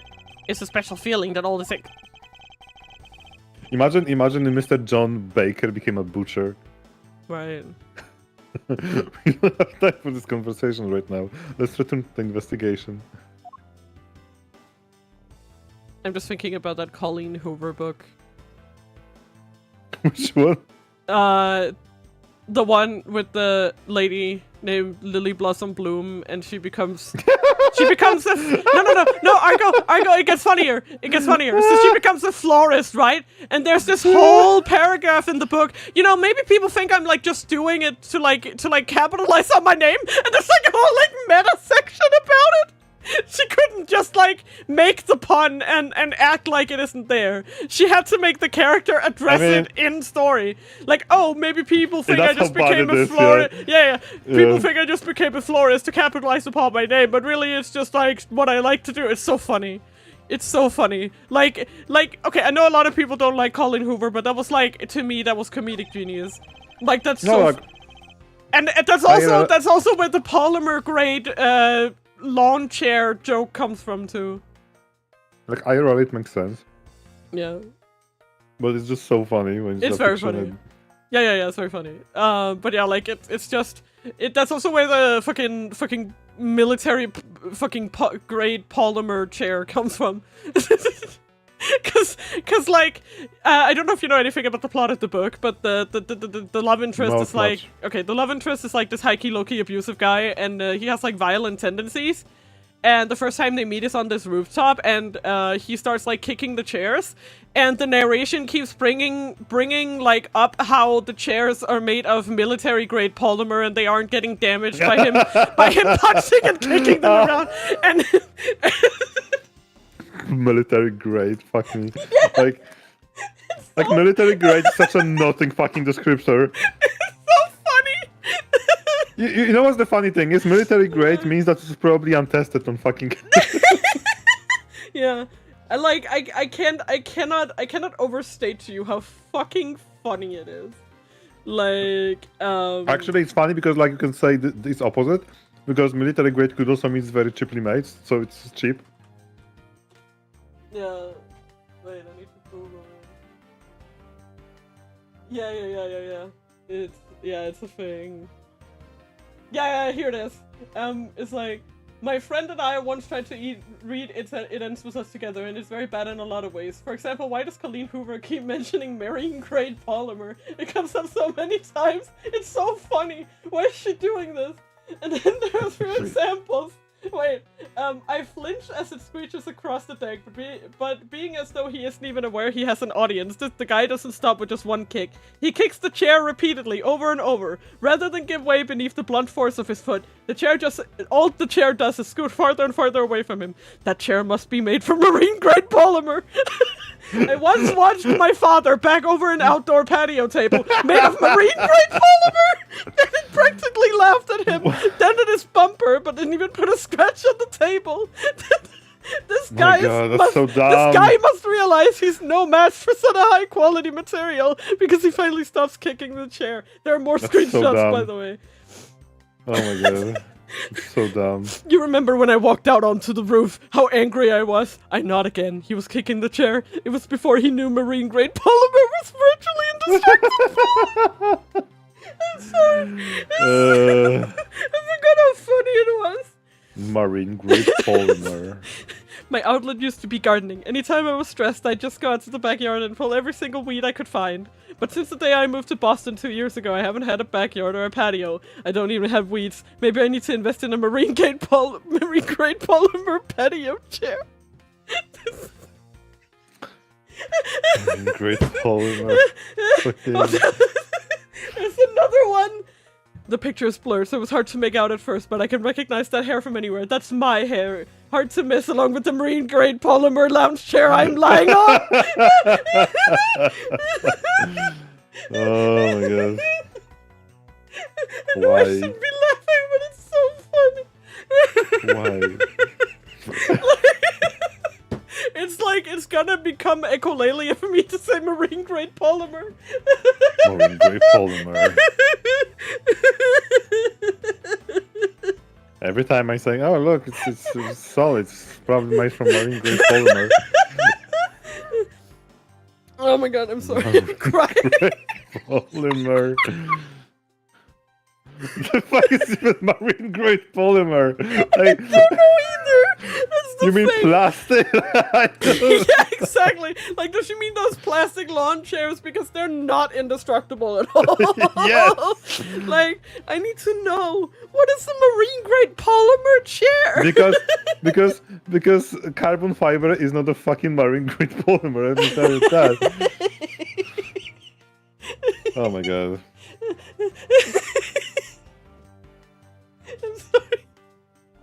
I'm sorry. I just Imagine you sitting with family, you eat at the table, there's a big dinner, and you ask your father to grab you some marine-grade polymer from the table. You need to ask all your dads if they have marine-grade polymer lawn chairs, because if not, we're in trouble. Oh god, I killed myself with that. That's so funny. Looks like Mr. Ferret.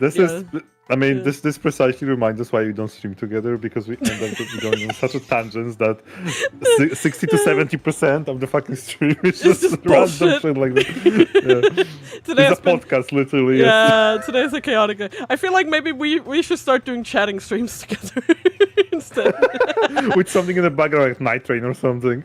Oh, that doesn't sound like much of a background game, but alright. Alright, bet. Challenge accepted. Looks like Mr. Faraday died while holding the gun in his right hand. So he shot Mr. Rella, then fell on top of him while still grabbing onto his gun. I guess that does seem like kind of strange, huh? I mean, why would Mr. Faraday know how to fire a gun? What? What the fuck do you mean, Gumshoe? Not exactly rocket science, even I know how to pull a trigger. What? Okay. There's a question you should ask before that. Why is this supposed evidence gun loaded? That's the fucking part you should It's be an asking evidence. about. Although I doubt I'll never need to use one. Foreshadowing is a literary device. I mean, he didn't use it. I hope I never have to fire a gun either, pal. But it sure does look cool to hold a gun in your hands. Why the fuck did you become a police officer? I mean, okay, I will say it's probably not a bad mentality to have. No. He has the There's a perfect better question. Who let him be a fucking police officer? Yeah, like, if he's scared of... Like, okay, you shouldn't want to shoot people if you're a police officer. That's exactly what creates, the problem. So, I don't necessarily think that a police officer who's like, I hope I never have to shoot my gun is bad. But, I feel like this is reading more as, if it came to that, I don't even know if I would be able to shoot it kind of vibes. And it's like, that's a little too far. Like, if you're given a tool, you need to at least know how to use it, you know? It's actually more dangerous to put the gun in the hands of someone who has no idea what the fuck. It appears that the police screening procedure need a thorough review, yep. Anyway, I should jot down some notes about the handgun in Mr. Faraday's hand. I swear to God, I'm never gonna stop thinking about marine-grade polymer. It's okay, it's very solid. Yeah, it's very solid. It's indestructible. Otherwise it wouldn't be marine grade. The sure cause of that was from being shot, correct? That's what we think, but it's hard to tell with him lying face down. That is bad enough, but it's truly lamentable that someone would try to hide the truth. Are you sure they were trying to hide something? I can confirm Mr. Royal cause of death with his body position like that. Detective Bat, I like to examine the bodies in the further detail if possible. What's this? You're not able to form a theory with them in the way they are. I believe an examination of the bodies is vital to finding a perfect evidence, don't you? I suppose you do have a point. Well, hurry up and get on with it. Labby? Labby? Yes, sir. We've taken enough photos of the scene, sir. And there you have it. Do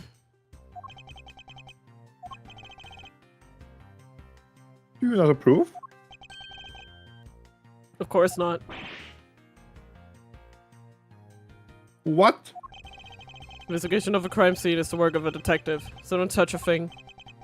Hey, big fella, turn over the bodies for me, will ya? Okay. Please forgive me, Mr. Faraday, sir. Gumshoe, do not get emotionally involved. Remember, you're a detective. Yes, sir. Understood, sir.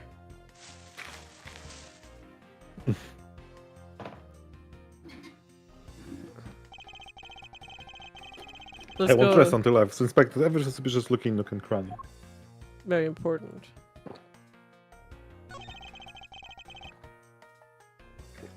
There's something in his breast pocket. It's a fountain pen.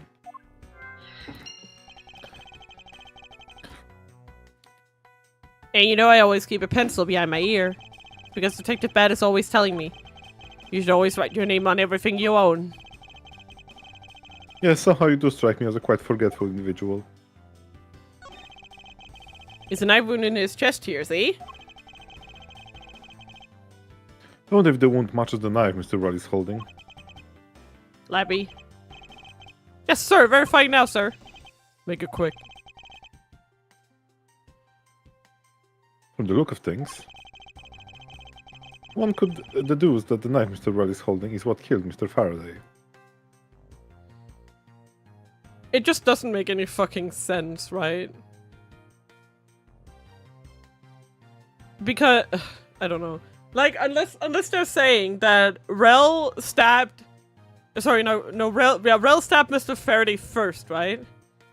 Mm-hmm. And then he shot him in retaliation. Rel falls over. Faraday's like, oh, fuck, I'm dying, and then he falls over too. Like, that would be the only way that the crime scene could end up that way. Because if the other guy has already fallen over, he can't stab Faraday. You know?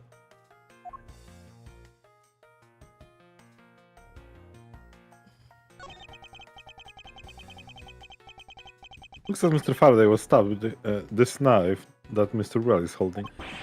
Youch! What's wrong, detective? My stomach started to hurt for just thinking about being stabbed. Skip your mind on the case, alright? Oh. Shot in the chest. Takes some guts to fire a gun in a courthouse. I mean, I've been a detective for a whole week and I still haven't fired a single... Oh, sorry. Yeah. I mean, I've been a detective for a whole week and I still haven't fired a single round yet. There aren't any burn marks on his clothes. That must mean... Wait, burn marks? A round grows very hot as it is discharged from a firearm. Therefore, burn marks are usually left when the shot is fired from point-blank range. There you go. Mr. Well must have been shot from at least a yard or two away. Sure to know a bunch of neat stuff for your age, pal. Apparently this detective has as much common knowledge as your everyday marsupial. Let us try to understand how the two men died. First, Mr. Faraday took the gun and the knife out of the today's trial evidence. Then aimed the gun at Mr. Well and fired. However, Mr. Well managed to grab a knife and counter Mr. Faraday while being shot. Then two men fell together where they stood. That's my theory in any case. What a crazy way to go. Still, something about that explanation just doesn't seem right.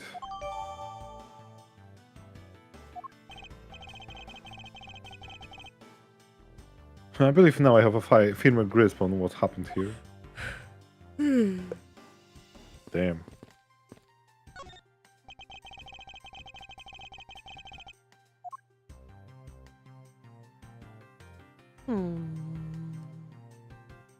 They sure are dead.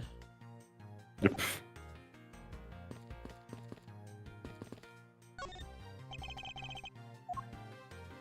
What is it that I missed? It's annoying me.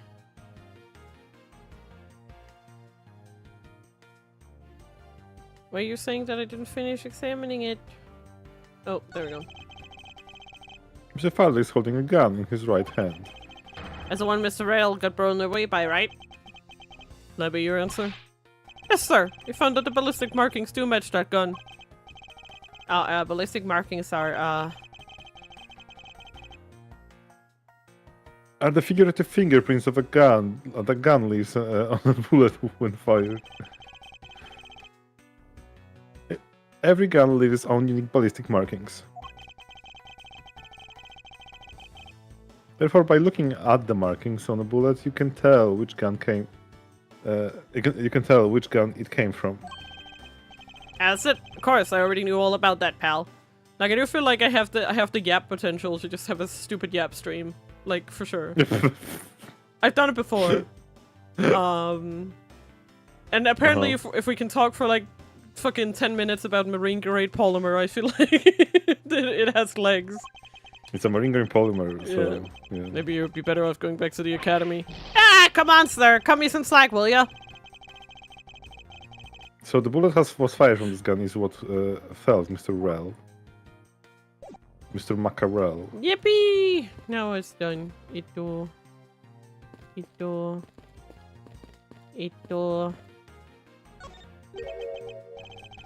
What are the plastic bags scattered all around?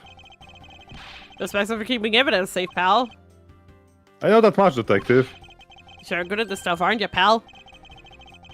Normally I'd be happy when someone compliments me, but when it's this guy... Anyway, could those plastic bags be evidence of a fight between the two men? Okay. Go to the logic mobile. Oh, yeah.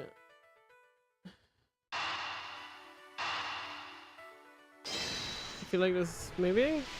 Like it shows a contradiction? Yeah. There is a very tidy pile of plastic bags on the table.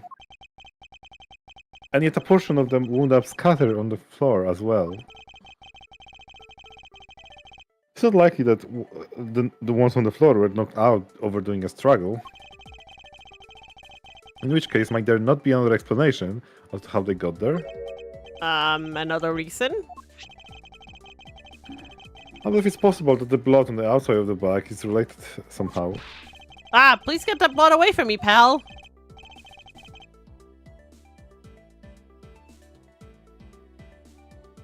What's up?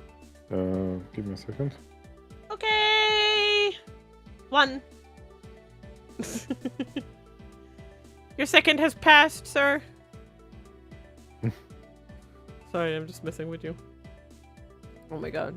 No, sorry. For some reason, WhatsApp like listed me suddenly got notif of missed voice call. That Yeah. was, but that was a missed voice call from a week ago. So, Huh? yeah, I was confused. Okay. So Detective Gumshoe, whose blood is on this bag?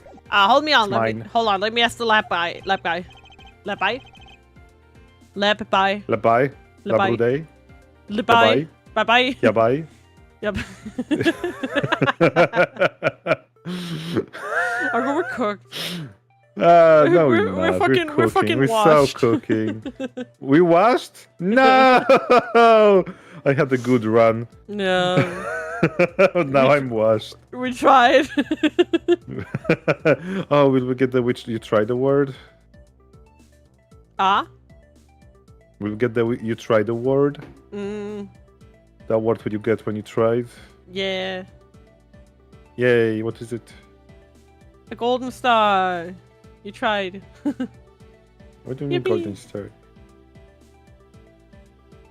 You tried. Yippee!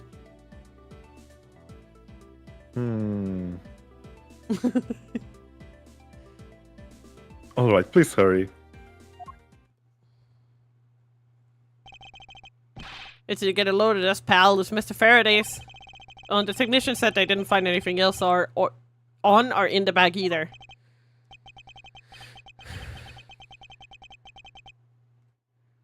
It would appear that this bag is a very important piece of evidence. If you say so, leave it in your hands, pal. How's your pal, buddy?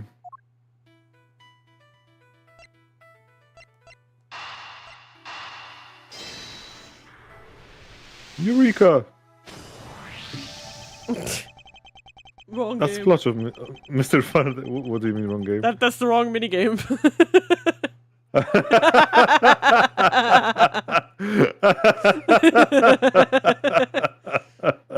I'm sorry. That splash on Mr. Faraday's hand. I wonder if it might be ink from his fountain pen. Oh, let's ask the lab guy. Lab guy! I have a name! Lab guy. Detective Gumshoe. My name is Kaniza. I confirm that this is Mr. Faraday's hand that's taken from his fountain pen. I see, good work. Ah, you know, I've always wanted to say that, even if it was just one time in my life. If Mr. Faraday wrote with his fountain pen in his left hand, I think it's fair to assume he was left-handed. I'm gonna say this one more time. It's normal for a person to shoot a gun with their non-dominant hand so that their No, it's writing not. hand doesn't get damaged. You're biased. You're saying that so it's easier for you to not be suspicious if somebody left-handed shoots someone. What?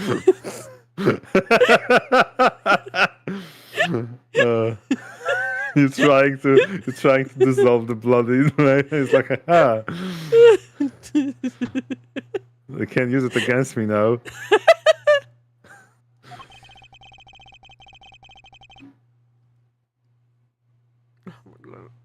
Yes. It appears that Mr. Faraday is very important to our case as well. I don't know what to do anymore. I'm broken. Lune EXE is broken. Okay, if you say so, I'm pal. broken into pieces. This is your last resort. Okay. If there's not Well. much left to investigate, huh? They really did kill each other. Thank you, Capsule. They sure did it. No, we can't conclude that quite yet. Man. Can't believe he used to No. smile like this. It's not a smile.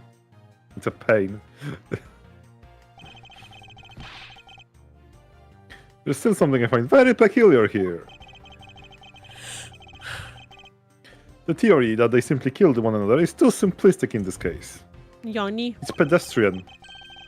But I am a there's- pedestrian. I don't have a No, car. you're not. Oh, Jesus. Does he How even much have they a pay? car? Does he have a license?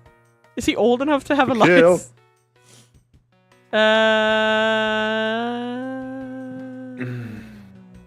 In fact, there's actually a contradiction that shows there is another possibility. Oh wait, pal, really? No, pal, no. I suppose this will just have to show you the contradiction in this crime scene. I won't rest until I've inspected every suspicious-looking nook and cranny.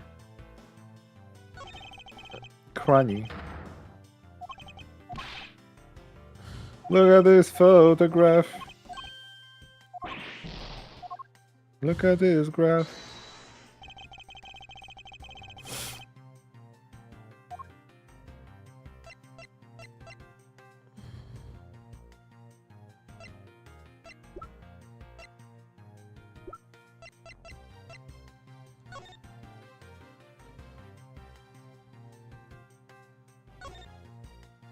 Ooh, pretty. Yeah, it seems Mr. Faraday was on a habit of using very nice fountain pens. That's the whole opposite of me. I don't get these things at all. Well, I think a pencil behind your ear suits you just fine. Really? You think so, pal? Man, I knew it was worth something. That wasn't exactly a compliment, detective.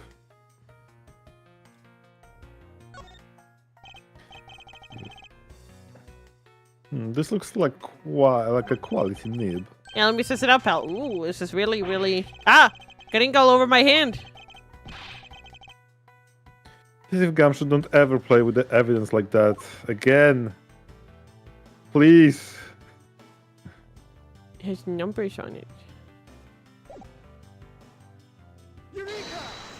No. Okay. Am I wrong? I don't know. No, not to Eureka. Eureka. Now we come to face with the contradiction I spoke of, and it's this. Mr. Faraday used his left hand to write with his fountain pen. Ergo, he is left-handed. Of course, he's the type who uses the word ergo unironically. Ergo, shut up.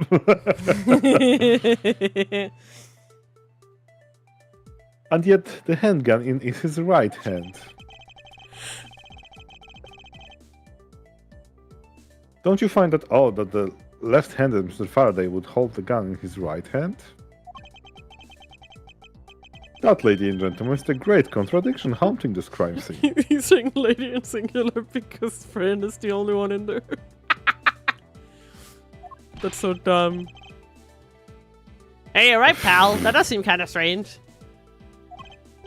But how could something like that happen? Facts add up to one conclusion, and one alone. Someone else put the gun in Mr. Faraday's hand after he died. Someone else? Plastic bag scattered on the floor and the gun in the wrong hand.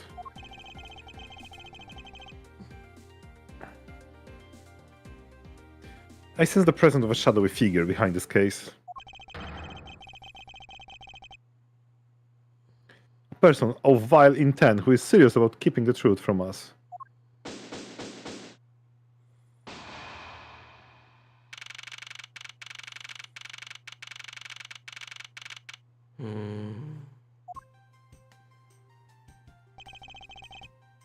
Here's the autopsy report.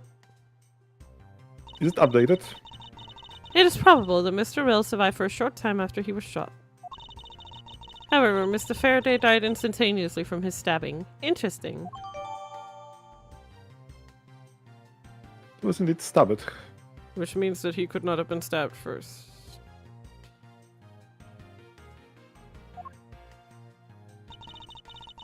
Looks like we now know everything we need to know about this case. Are you sure we know everything?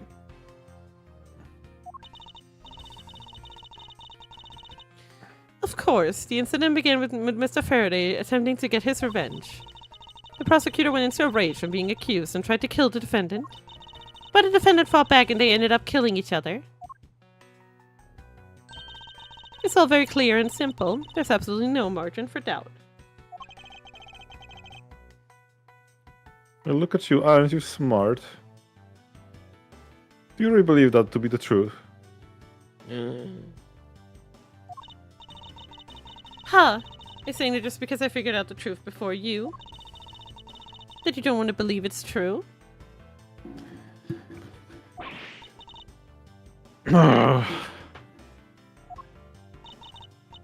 It's alright. If you disagree with my argument, then prove me wrong.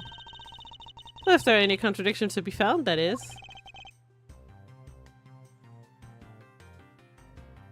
Don't worry, I will.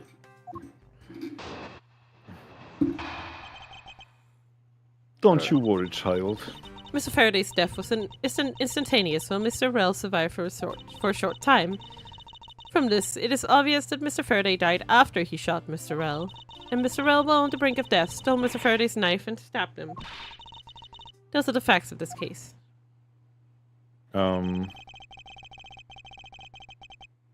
What's up? Argo? Argo! Sorry. You just say, and then say nothing else. I get worried. Are you dying? What did we feel about this one that I sent you? That we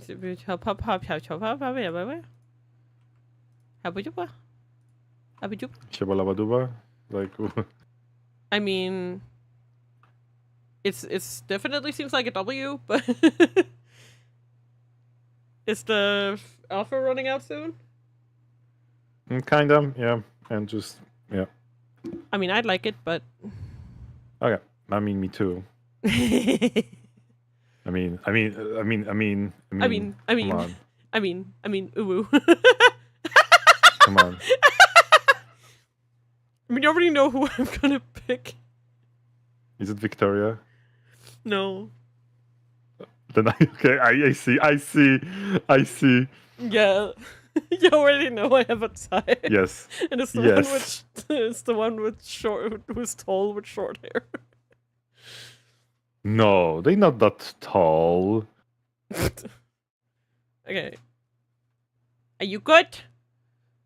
Am I? I don't know. I need to check with my dog. Sure. Mr. Faraday's death was instantaneous, therefore he must have attacked first. Proving that logic to be false is probably the fastest way to show her that she's wrong. In that case, I should first look for any holes in her theory. Let's see. Wait, this is true.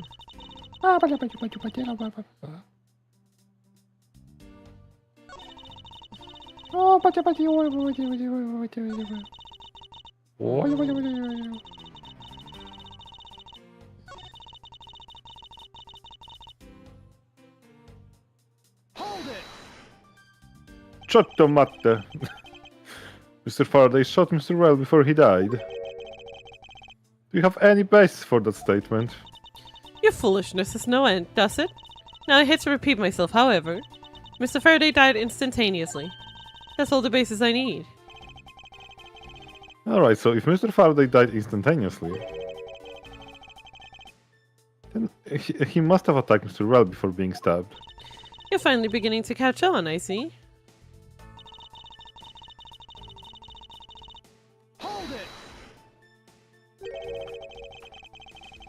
So you believe that the dying Mr. Well stole the knife from Mr. Faraday? Wait. But he was holding. Okay, you said that he attacked Mr. Rell first. He's holding a gun. What do you mean stole his knife? Wouldn't you have stolen his gun and shot him instead? Where does the knife come in?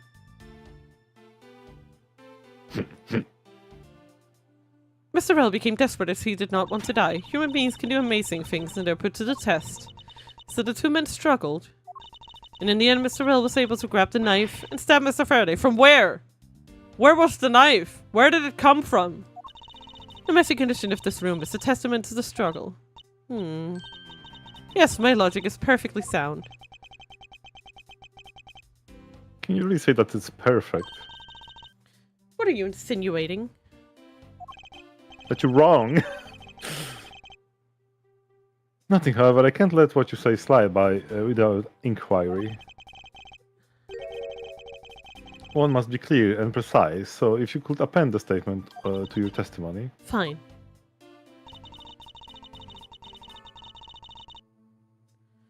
Huh.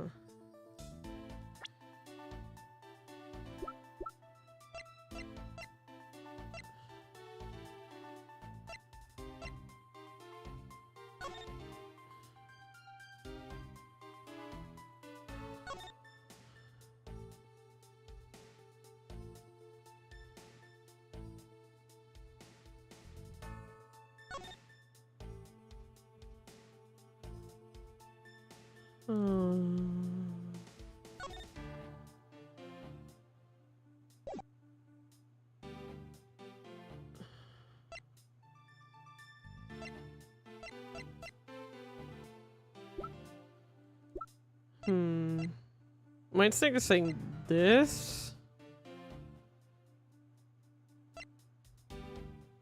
Or this. What do you think? Oh no, this! It has to be this, right? If there's no sign of a struggle, then they didn't struggle. Okay. I'm not stupid.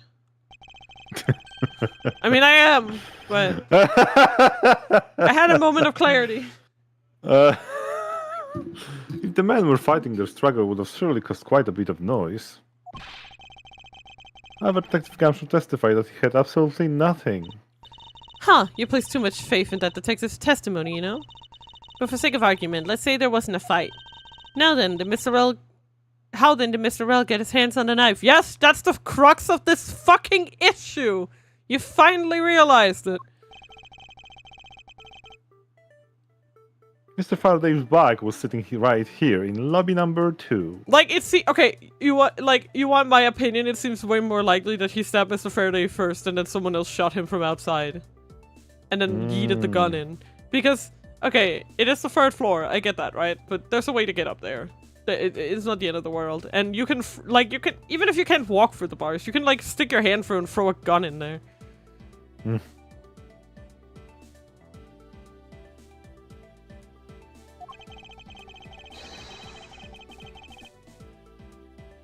This is not hard to imagine, but perhaps Mr. Rell saw a chance and took it out at some point. So what you're saying is this. Mr. Rell took a chance when he saw the opportunity and took the knife from the bag. And then Mr. Faraday shot Mr. Rell after being stabbed. Here's something strange in Franziska's statement just now. Something is off. Wait, something doesn't add up. Oh, really? Simply not possible for Mr. Faraday to have shot Mr. Rell after being stabbed. Take that! According to the coroner's report, Mr. Faraday died instantaneously. Meaning? Okay, but it's not like... Okay, I understand what they mean by instantaneous, right? But it's not like... It's not truly instantaneous, right? It just means that he was stabbed and then he died almost immediately. Instantaneous means that they were literally not able to do shit after. Yeah. Not willingly. I understand that. But okay, let's say that he already had the gun, right, in his hand. It's not unreasonable to assume that if he was already holding the gun, that he was stabbed and then he pulled the trigger right as he died. That isn't necessarily an unrealistic situation. The only thing then is the point-blank range, which would have prevented him from doing that.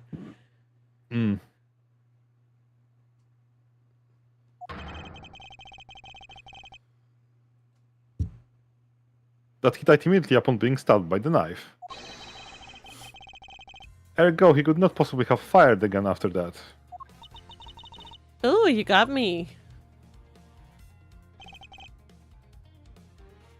But of course. Well then, if the report is correct, then there's only one correct explanation. If it's supposed to Mr. Rel attacked first. And Mr. Faraday, who died instantaneously, would have been unable to kill Mr. Rel. Therefore, Mr. Rel must have stabbed Mr. Faraday after he was shot. Then they both died.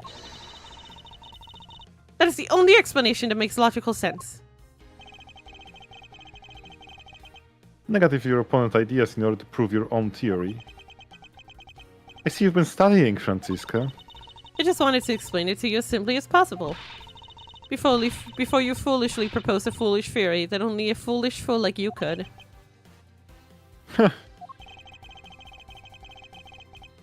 How naive of you to believe that only your opinions are valid. And still expect to discover the truth that the crime scene offers you. Franziska, you've still got a ways to go. What are you talking about? Are you saying there's a flaw in my logic? Yes. Mr. Faraday died. Faraday Oh, sorry. Instantly. And the fact that he did is what gives rise to the contradiction in this scene.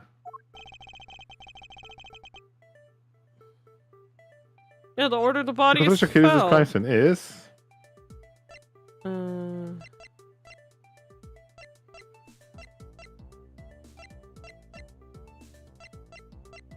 I don't know. I feel like it's one of these two. What do you think?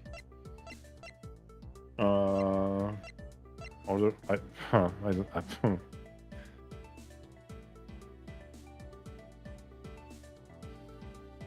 You know, it is the order the bodies fell, because if he died instantaneously upon being stabbed, that would mean that necessarily he would have to fall on the bottom.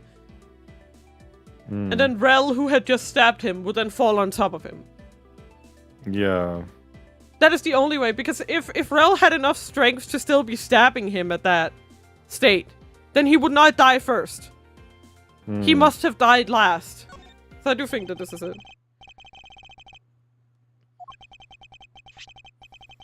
Mr. Faraday took the gun from his evidence bag and shot Mr. Rel.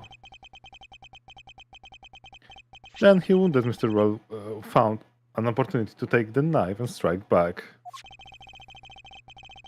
Upon being stabbed, Mr. Yes! Faraday died on the Yeah. spot and Mr. Rel died thereafter. That has to be the conclusion, yes. If that's the case, then how do you explain this? Take a good look on the order of which their bodies are piled. No! Yeah. Hello, Arson. Welcome in. Hello. How's your son? Yay. What? What's up? Hmm? You okay, Argo? Yeah, what's up? Okay. No! Mr. Faraday's body is lying on top of Mr. Rel's. Therefore, Mr. Rel must have died before Mr. Faraday. Impossible! It literally has to be possible. Let me look at it. The withering? Here? Impossible. Yes, I agree, it seems strange no matter what angle you approach it from. Which means that the real mystery behind this case is objection? How Not dare so fast, you? Miles Edgeworth! What now? I simply think that you ought to think a bit more outside the box. That it's even clearer now that the incident started with Mr. Faraday's murderous intent. She sure bounced back quickly. An explanation won't be enough this time. Yo, we're doing well. We are a little cooked, but that's okay. we have delicious food we can make later, so I'm excited. Yippee!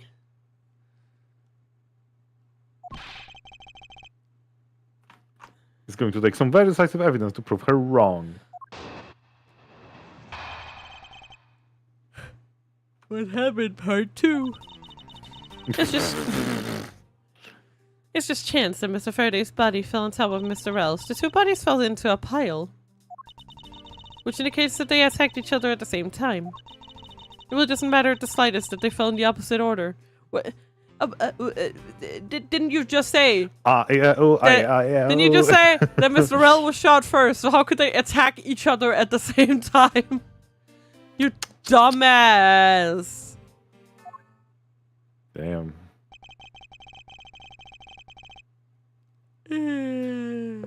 I just know that Francisca's explanation is absolutely correct. Sorry. Jesus Christ.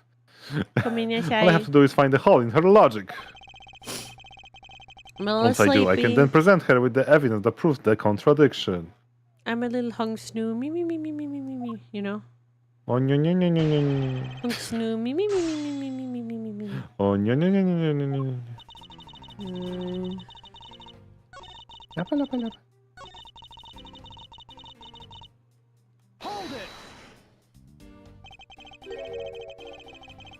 What do you mean by they attacked each other at the same time? I assume it's I assume Mr. Faraday had the two different weapons in his hands. He made to attack Mr. Rell while holding both the knife and revolver. And then, Why? Why And then though? why? after Mr. Faraday Tell me fired the why. gun, Mr. Rell grabbed the knife as he was falling and stabbed Mr. Faraday. That's how Mr. Rell wound up on the bottom, with Mr. Faraday on top. Remember, Occam's razor. Edward taking the phone. Papa? We need to do something. Francisca just drank some dumb bitch juice. Yeah. I can't believe it's like, come on, Occam's razor. The conclusion that has the least amount of assumptions is more likely to be The true. conclusion is, my Edward, that you suck. Yeah. It's so dumb. You suck. At close range, that is more than ha ha ha ha ha ha ha. Sorry. When you know exactly what to present. Francisca, why are you laughing like that? What the fuck happened? I'm sorry. I already told you once I started I laughing think your dumb weirdly. bitch juice had something Yeah. weird in it. I already told you this, but whenever I start laughing weirdly, I know I'm fucking washed. Like, Oh, you're washed. yeah. Like You're me, so washed. me when we were playing Night Rain the other day, man. I have no idea. Oh, Night Train. Night Train, oh, Night Argo, Train. when I tell you that I'm gonna slip in You so many will. marine grade polymer jokes. Marine grade polymer. Listen, Oh, you don't is this understand. boss? This boss is so strong. Is he made of marine If we grade all- polymer? No, if we had some marine grade polymer, but those stupid blacksmith doesn't have a marine grade gear, so it's like, Yeah, true. That's why we're always losing. exactly. Exactly. It's not that we even do something wrong. It's about them being. It's about the bloody polymer. not- Yes.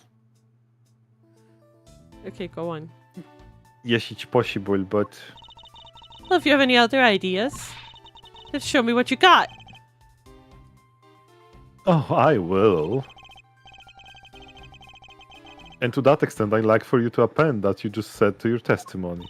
I don't see any points to that, but as you please.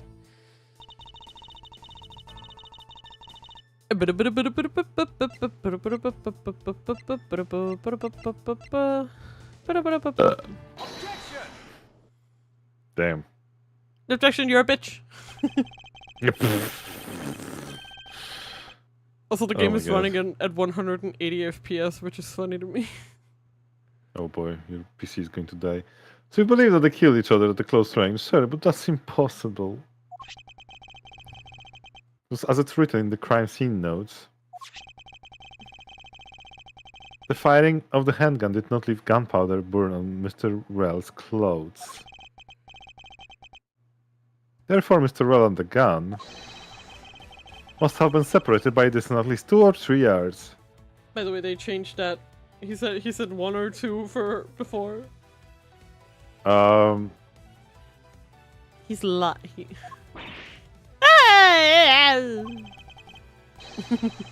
Yes, this is by far the biggest contradiction. Yes, yeah. The two bodies are piled on each other, yet the gun was fired from a distance. Gasp. And with there being no chance that Mr. Rell moved that far after being shot, at least only one possible explanation. What a completely foolish line of foolish thought from a thoroughly foolish fool. If I'm not right, then who was it that made the first move with the intent to kill, huh? Who? The person who attacked first with murderous intent, that would be...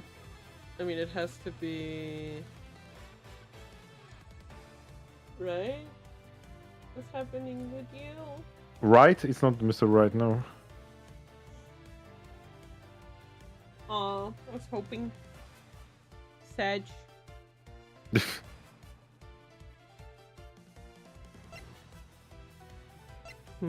Was it neither of them?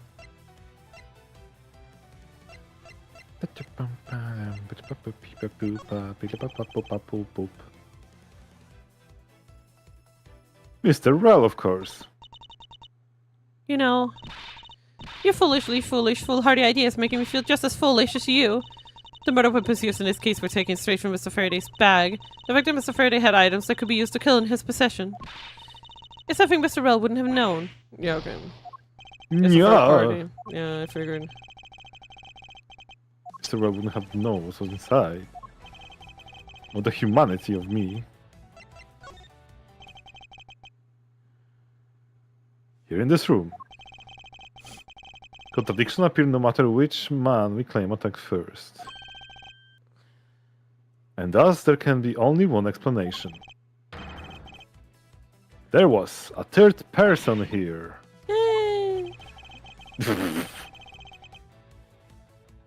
It was the third person who killed both Mr. Faraday and Mr. Rel. And set their bodies up to make it look like a double murder. The third person is the real culprit. Mouse Edgeworth, there's just one thing you're missing. Evidence, correct? Exactly. Everything you've said up until now is nothing but a story played out in your head. However, this is where the real test begins. Can you prove that there was a third person involved in this crime? Of course. Damn. The third person was truly here. That fact would resolve a glaring contradiction. The proof that this has to be all set up made it look like they killed each other. I'll present it and lay it before the final piece of the puzzle that's not yet in place. What is the piece of evidence that proves there is a third person involved?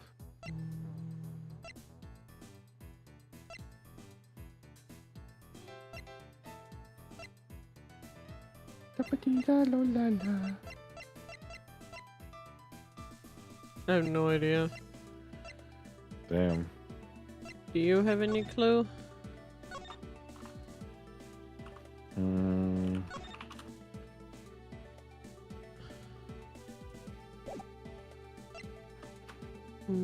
The proof that there is a third person involved.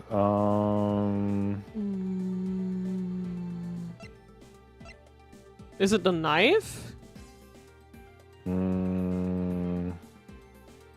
Because it's not actually evidence, is it?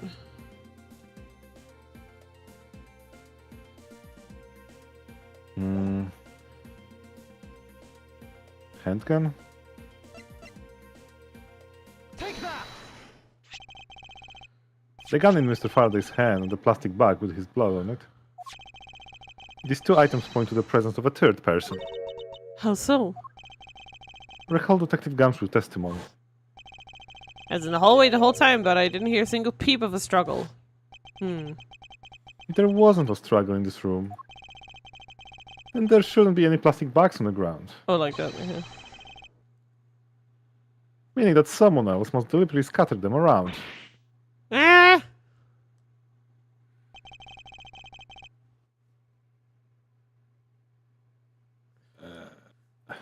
Do you not see the possibility in this? Disregard the gun for the moment. The high probability of blood splatter when the knife is used on the person. If the culprit held the knife with plastic bag around it, they could use the bag to catch any blood splatter from when they withdrew the knife. Then by spreading a few more plastic bags around, mix the bloody one in with them, and arranging the room to make it look like there was a struggle between the two, they were able to conceal their presence. Ah! Bum, bum, bum. Looks like we still got a long way to go in this investigation. Yes. Oh shit. Miss Lady? And Judge with legs. Uncanny. And the idle animation. Yeah. What the heck is up with you, pal? Mr. Bad, I advise you to place Detective Gumshoe under arrest. What? What's the meaning of this? Huh, looks like you're not man enough to discipline your own subordinates. Don't you dare.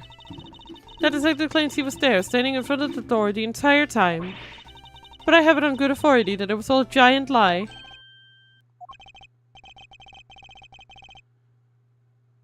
Miss you, I ask you that you please explain that last statement. I'll let his honor explain it himself. I saw it with my own eyes, I tell you. During the recess, there was a period of time where there was no one in the hallway. What? See, Mr. Bad. So I ask you, why would a detective who was supposedly doing his job the whole time want to fabricate such a lie? Gumshoe, did you kill Faraday? No! Of course not, sir. It would appear that the one who set this whole crime scene up is that detective, which basically renders his testimony a complete lie and wholly invalid. Looks like your perfect logic has just come tumbling down, Miles. Ooh. I was in the hallway the whole time, but I didn't hear a single peep of a struggle.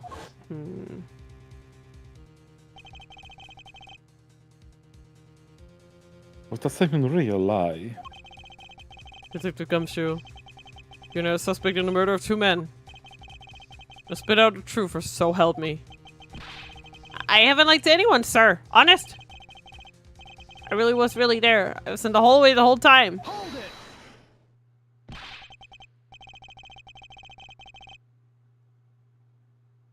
Detective Bad, I ask you to please do not act without my permission.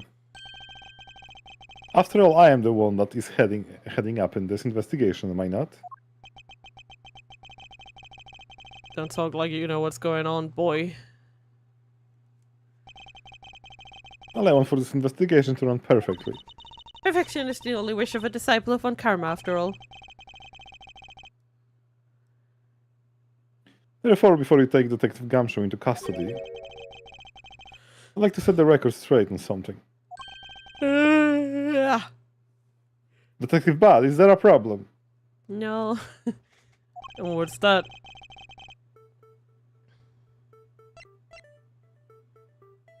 I guess the state of the hallway?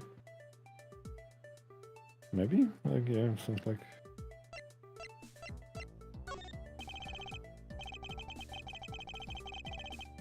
Detective Gumshoe, I think that no one else was in that hallway at any time, correct? Huh? Of course not, pal. Because, like, that's true. Like, if the judge saw him, he should have seen the judge to, like, I don't know. Like, if he's not lying, I mean. You're being awfully defensive. Might you be hiding something from me? Well, watch your mouth, pal. You can't go around saying stuff like that about me without any evidence. I suppose you're right. I have no evidence at this point. Miles Edgeworth, how can you be losing a battle of wits with this detective? You're a disgrace. Ugh. Maybe I should ask about something else. Sure, let's try why he wasn't in the hallway. Gumshoe, why were you missing from the hallway at this span of time? Look, pal, like I said, I was there the whole time, okay? There's testimony against you. Miles Edgeworth, why are you wasting our time with that? Any useless all these questions seem useless to me. Hmm.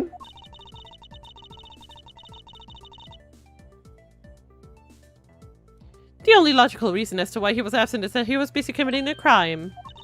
Anyone who says otherwise is a fool. Fine. What was the one thing I'd like to clarify? Detective Gumshoe motive for committing this crime. Motive. Motive, huh? Gumshoe, you got a grudge against Faraday or anything? No, sir, not me. Not a single bad thing against Mr. Faraday, sir. Is that a fact?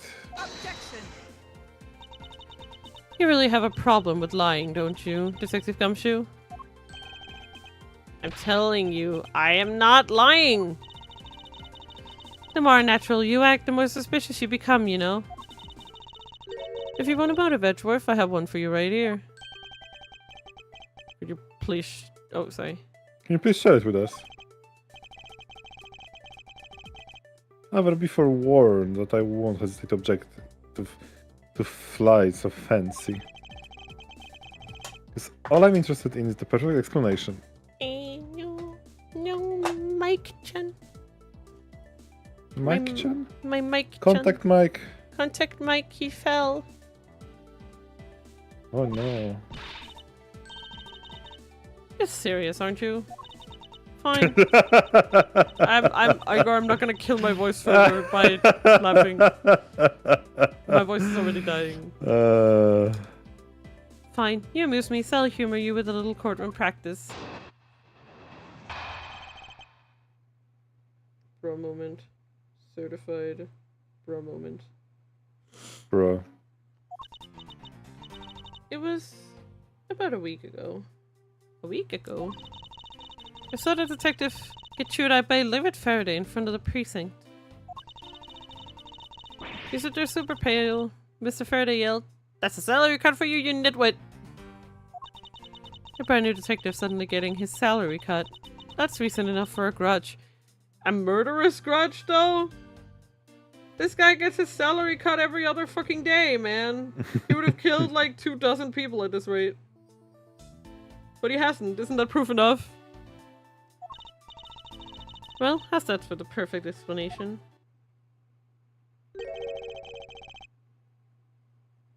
If that was enough for a grudge, then he would have literally killed Edgeworth already. You know? Mm. Edgeworth has already threatened to cut his salary. You totally misunderstand me, pal. No matter how mad I get, I could never hold a grudge.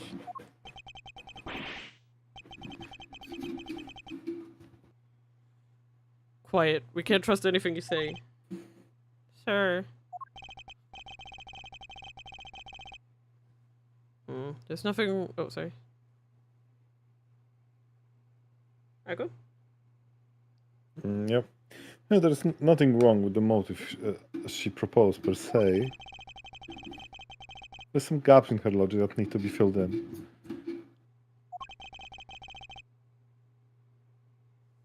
It's your perfect explanation. May not be so perfect after all.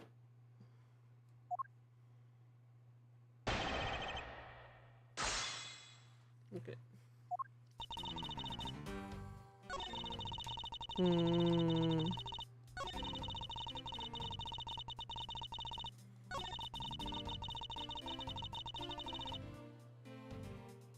Wait.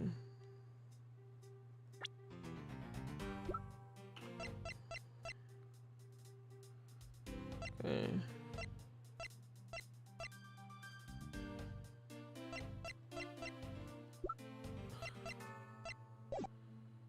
I have no clue.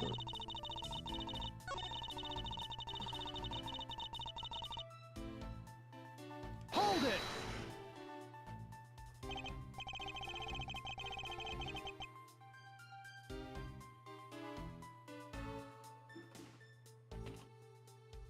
To cut a new detective salary right off the bat like that. I'm not really familiar with the way you guys relate, but is that a common practice?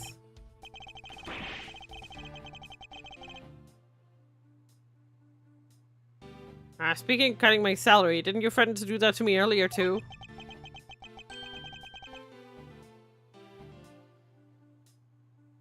I suppose I did. It's only natural to cut a worthless detective's salary down to their actual worth. My father can even fire anyone, new or old, with a snap of his fingers. Do you think that maybe that's reason enough for detectives to hate you people?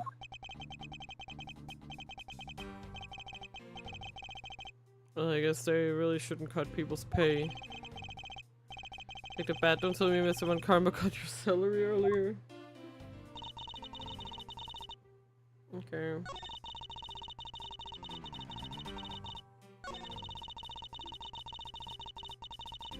Hold it! You just... Oh, sorry. Go on. You just stood here watching them fall in front of you. Yeah, I have to say it was really enjoyable too. But that's why when I saw Detective Gumshoe earlier, I knew to steer clear of him. No way.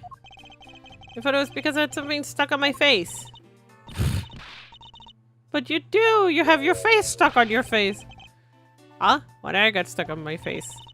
Just over your eyes, nose, mouth? Oh, and those ridiculous eyebrows. Huh? I love your eyebrows.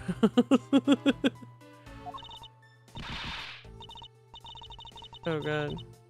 She really is a weirdo.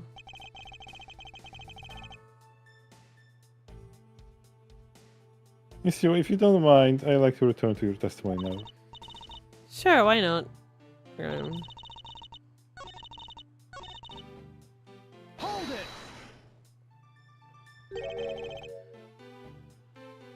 it! Mr. Faraday was upset. Yeah, you know what else? Mr. Faraday isn't exactly known to get angry often. But there he was, totally beat red in the face. And the offending detective just stood there, pale as a ghost, like he was about to die.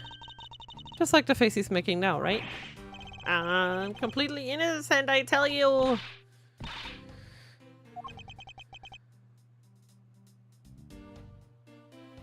The poor man.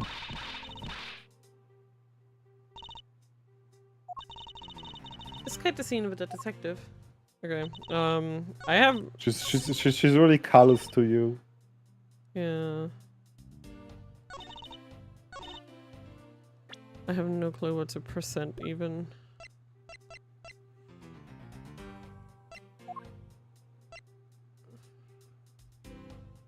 He looks 50. How's he only 24? How's this guy 24? Are you sure they didn't swap the numbers in his name in his fucking age? What the fuck? Like, this guy's 53, but this guy's 24. What? They look the same age.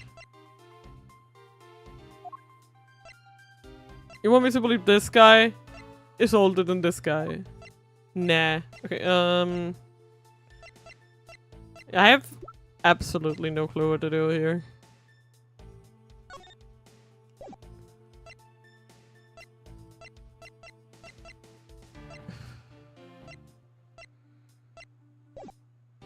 Do you know what to do here, Argu? Can you help? Can you scroll through them from since the first one?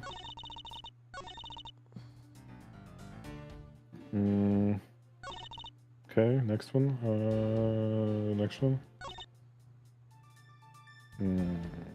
Okay, next one. Okay, next one.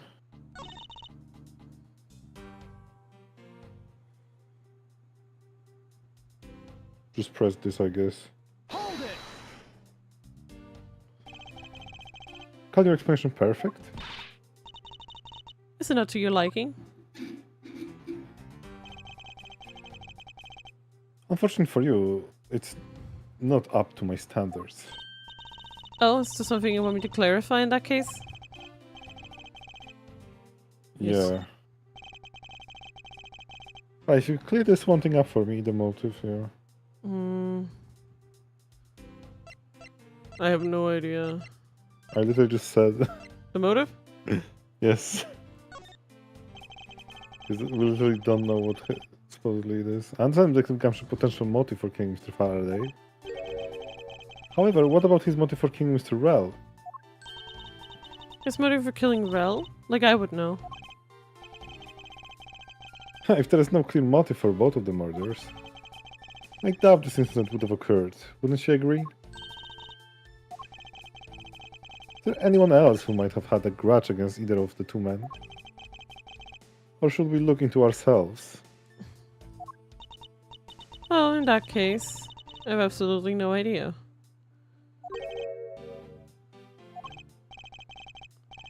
What? But that's impossible. She must know something.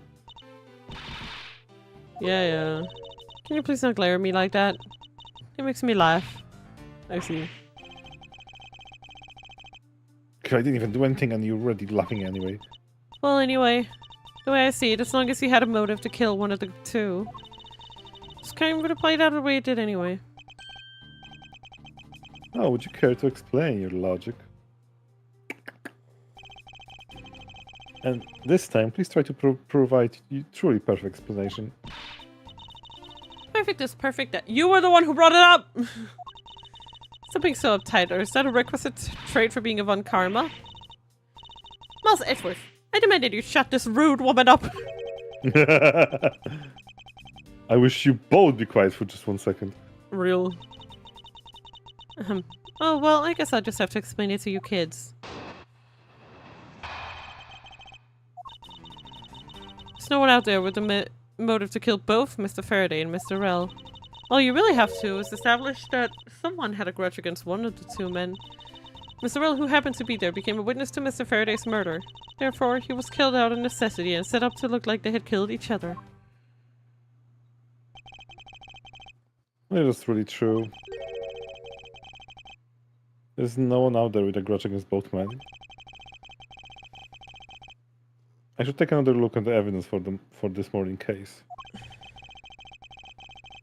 The second KG-8 incident, as people are calling it, involving an embassy staff member. And the two men who both wound up as suspects in that case. If there's something else I'm overlooking who is somehow related to them.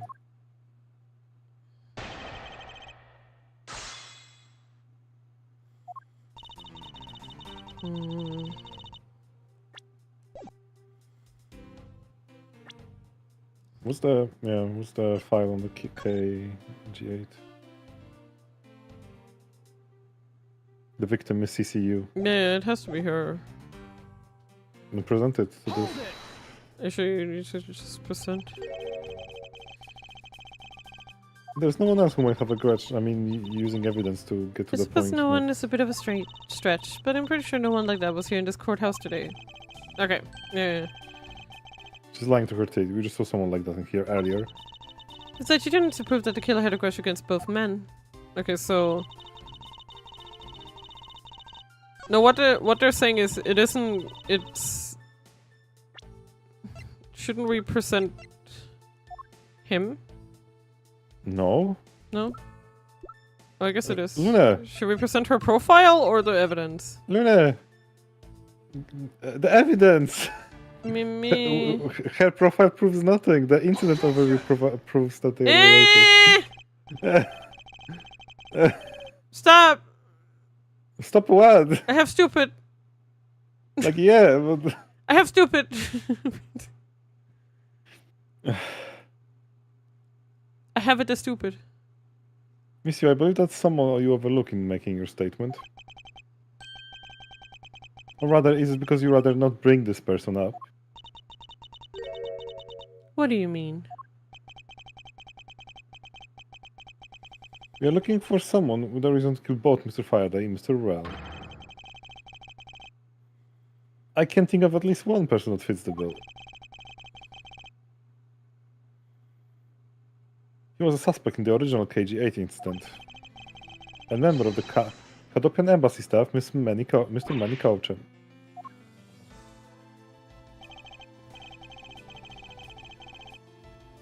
That's right, the very man who came visit you earlier out in the hallway. Standing in the hallway. You sure it was? The man who killed a member of the Cadopian embassy staff, Mr. Rell. And the man who was lead prosecutor of the KG-8 incident, Mr. Faraday. Are you telling me that Mr. Cauchan had no reason at all to kill both of these men? Well, I suppose he might have a reason or two. You covered for me, pal. Maybe you're not such a bad guy after all. Don't get ahead of yourself. You're still a suspect, make no mistake about that.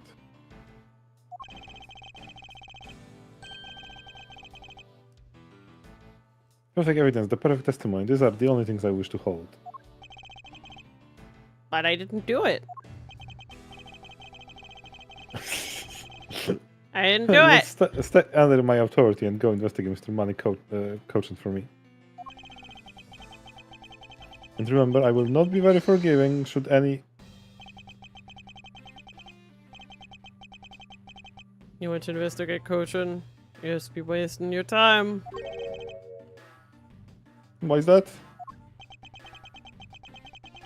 Kochin was up in the viewing gallery watching the trial, so I was told. Every cop in this place has been keeping an eye on the guy since he arrived. And the only real suspect we have is still Mr. Gumshoe. I suppose so. Oh wait, come on, Detective Bad. You gotta believe me, sir. Really wasn't that hallway the whole time, sir. Never took a single step into this room, sir.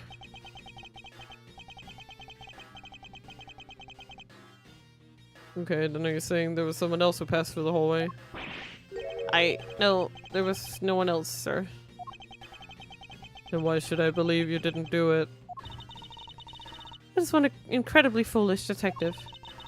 Standing right in front of a crime scene all by himself. It's as good as a confession of guilt. I have to admit— oh, sorry. I have to admit it's a bit strange. Most criminals will fabricate some sort of lie to escape their crimes. And if that detective really wanted to prove that he is innocent, you think he would be a very least offer up by space ally and duty of the like? Come on, Gumshoe. Time for your interrogation. Detective Bad. Come on. Damn it. Miles Edgeworth, I'll go on ahead and report this to Papa. And that, as they say, is that, right, everyone? Ho ho ho! Okay, bye. Bye, Santa. I suppose we should both be getting back to our real jobs now, huh? Nuh-uh-uh. Before we do, Monsieur, there is something I'd like to speak to you about. What is it?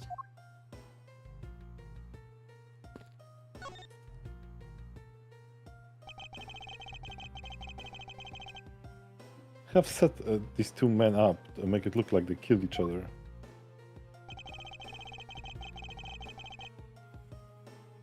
If there's one thing I cannot forgive, it's the desecration of the dead.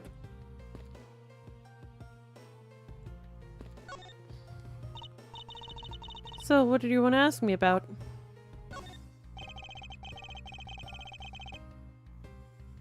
Current case of the murder Cadopian embassy staff member. I've heard that people have begun calling the second KG8 incident. Only among you law enforcement types. And? What about it? I'd like you to tell me everything you know about the original KG8 incident. I'm afraid I can't help you. I don't know anything beyond what was reported in the papers. I believe you know much more, since you are directly tied to KG8 incident. I'd appreciate it if you stop it with the false accusations. Bracelet outbursts are useless, both inside and outside the courtroom, don't you know? I do, but I also know that I do have a leg to stand on here.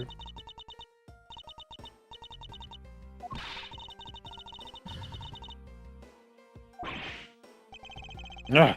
Could please stop laughing for just 1 second. No. I'm not going to make any headway like this. I was going to have to show her exactly how related to the KG8 incident she is. Well, I guess I'm just gonna present this. Yay. Miss you. I believe that I have proved that connection to the KG8 incident. The file is your proof. Very well done. Why don't you tell me exactly how I'm related to the KG8 incident through the victim? Your connection to the KG8 incident is through the victim. Victim name is CCU. You will know that she has the same last name as you. Oh my god. Oh. It could literally be a coincidence. Like,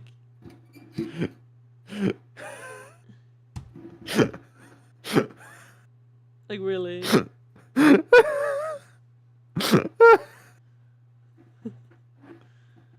Sorry, it just. I mean, Luna, you could tell she has the same last name as you. No, exactly. Imagine being. No, but also. Imagine being like, you have the same last name as Will Smith, so obviously y'all have to be related. And I'm like, No, no, you I know the that. same Yes, name as I you. know. Can It's you just the same read your name line? as you. CCU has the last name as you. Can you? Because Can you just she's read also you. Can you just read your line? Do you understand? Yes, I do. Now read your fucking line. But I don't think you grasped the fucking... I'm gonna God. come after you, bro. Her name is Callis to you. I know. Callis to I you. know. I'm gonna. And there's CCU. I know where and- you live.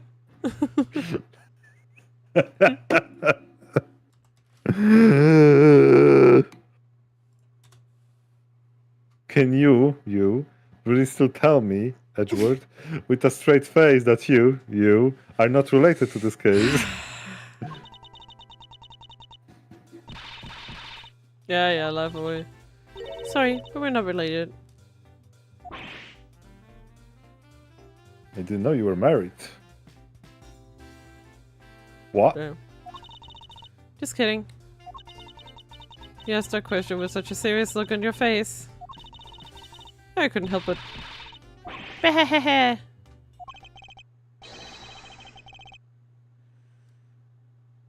Missy, I asked that you please tell me the truth. Alright. I'll tell you everything I know. As you guessed, the one who reported the smuggling activities of the Amano group was my sister, CCU. As I thought. And she was killed right before she was to testify at the impending trial by Manny Cohen. I don't even know how to say his name anymore. Coachin. Cochin, okay. Manny But- Cohen. That's my brain, but that's if it's without the C, I think, just with the H. I see. But because he was tried once and was acquitted, he gets to live out the rest of his cushy life completely carefree. All because of lack of evidence. No, I heard that the evidence to convict him did exist. What? I heard it from Mr. Faraday himself after Mr. Cochin's trial was over. Apparently, a man in black made off with the most important piece of evidence. Then the evidence had been tampered with. Isn't it just like a criminal to do something like that? The smuggling ring being run out of the Amano group by one of its secretaries. They bailed Mr. Cochin out. Turns out they were in league with each other all along. How big was that smuggling ring? Was it a large operation? I don't really know. Which is why I wanted to become the lead defense on this case that people are calling the second KG8 incident. What? Sorry, I just saw what you sent me now. Oh, the Kirby knife? Yeah. But I haven't learned anything new at all. I was probably expecting too much. I know.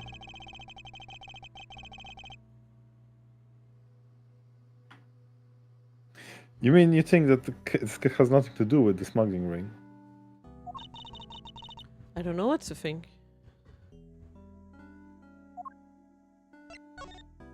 Do you now?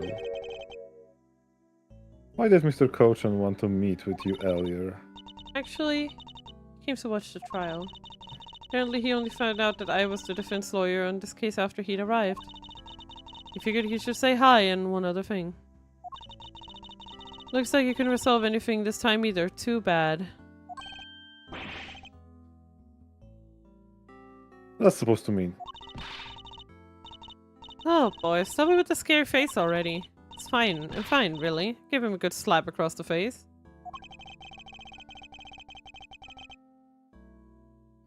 So she talks about slapping him and she laughs away. It's kind of creepy.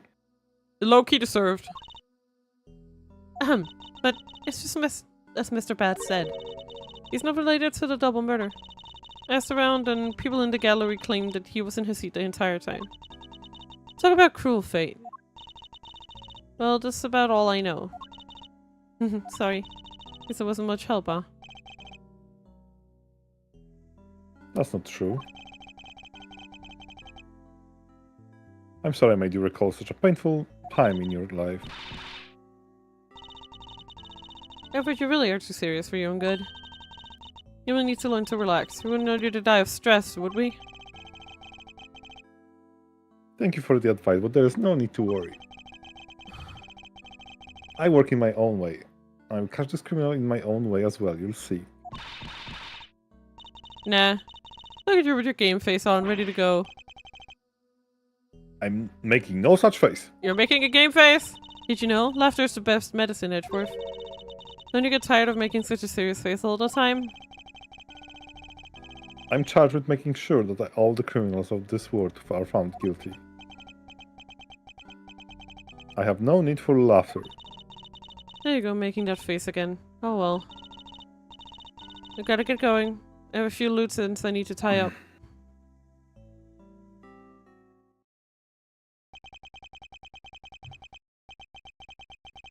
The KG8 incident and this murder investigation. And all of my ellipses. It's my belief that these two cases are related to each other somehow. Who's that detective? Detective Gumshoe. It's obvious he's lying, even though the lie is hurting his chances. Clearly, this case is far from over.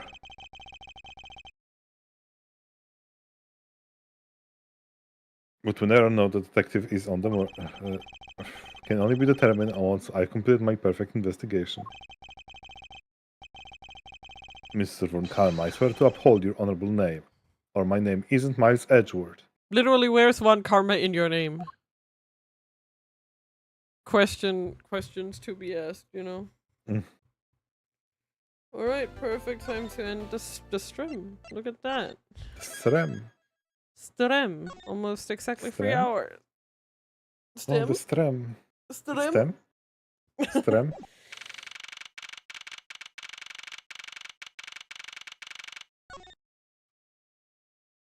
Just wanted to double check. Yep. New Strem, who this? Lune. Lune. Yeah. Yeah. Yippee! Yippee. Goodbye, game. Wow. That was it. Of the game.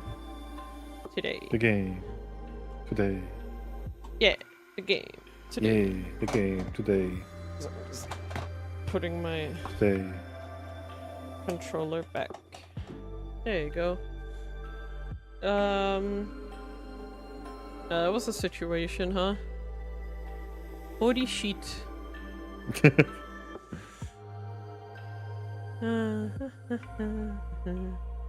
think we'll just tap off for tonight. Thank you guys for like showing up and having a fun chill time. It was relaxing today.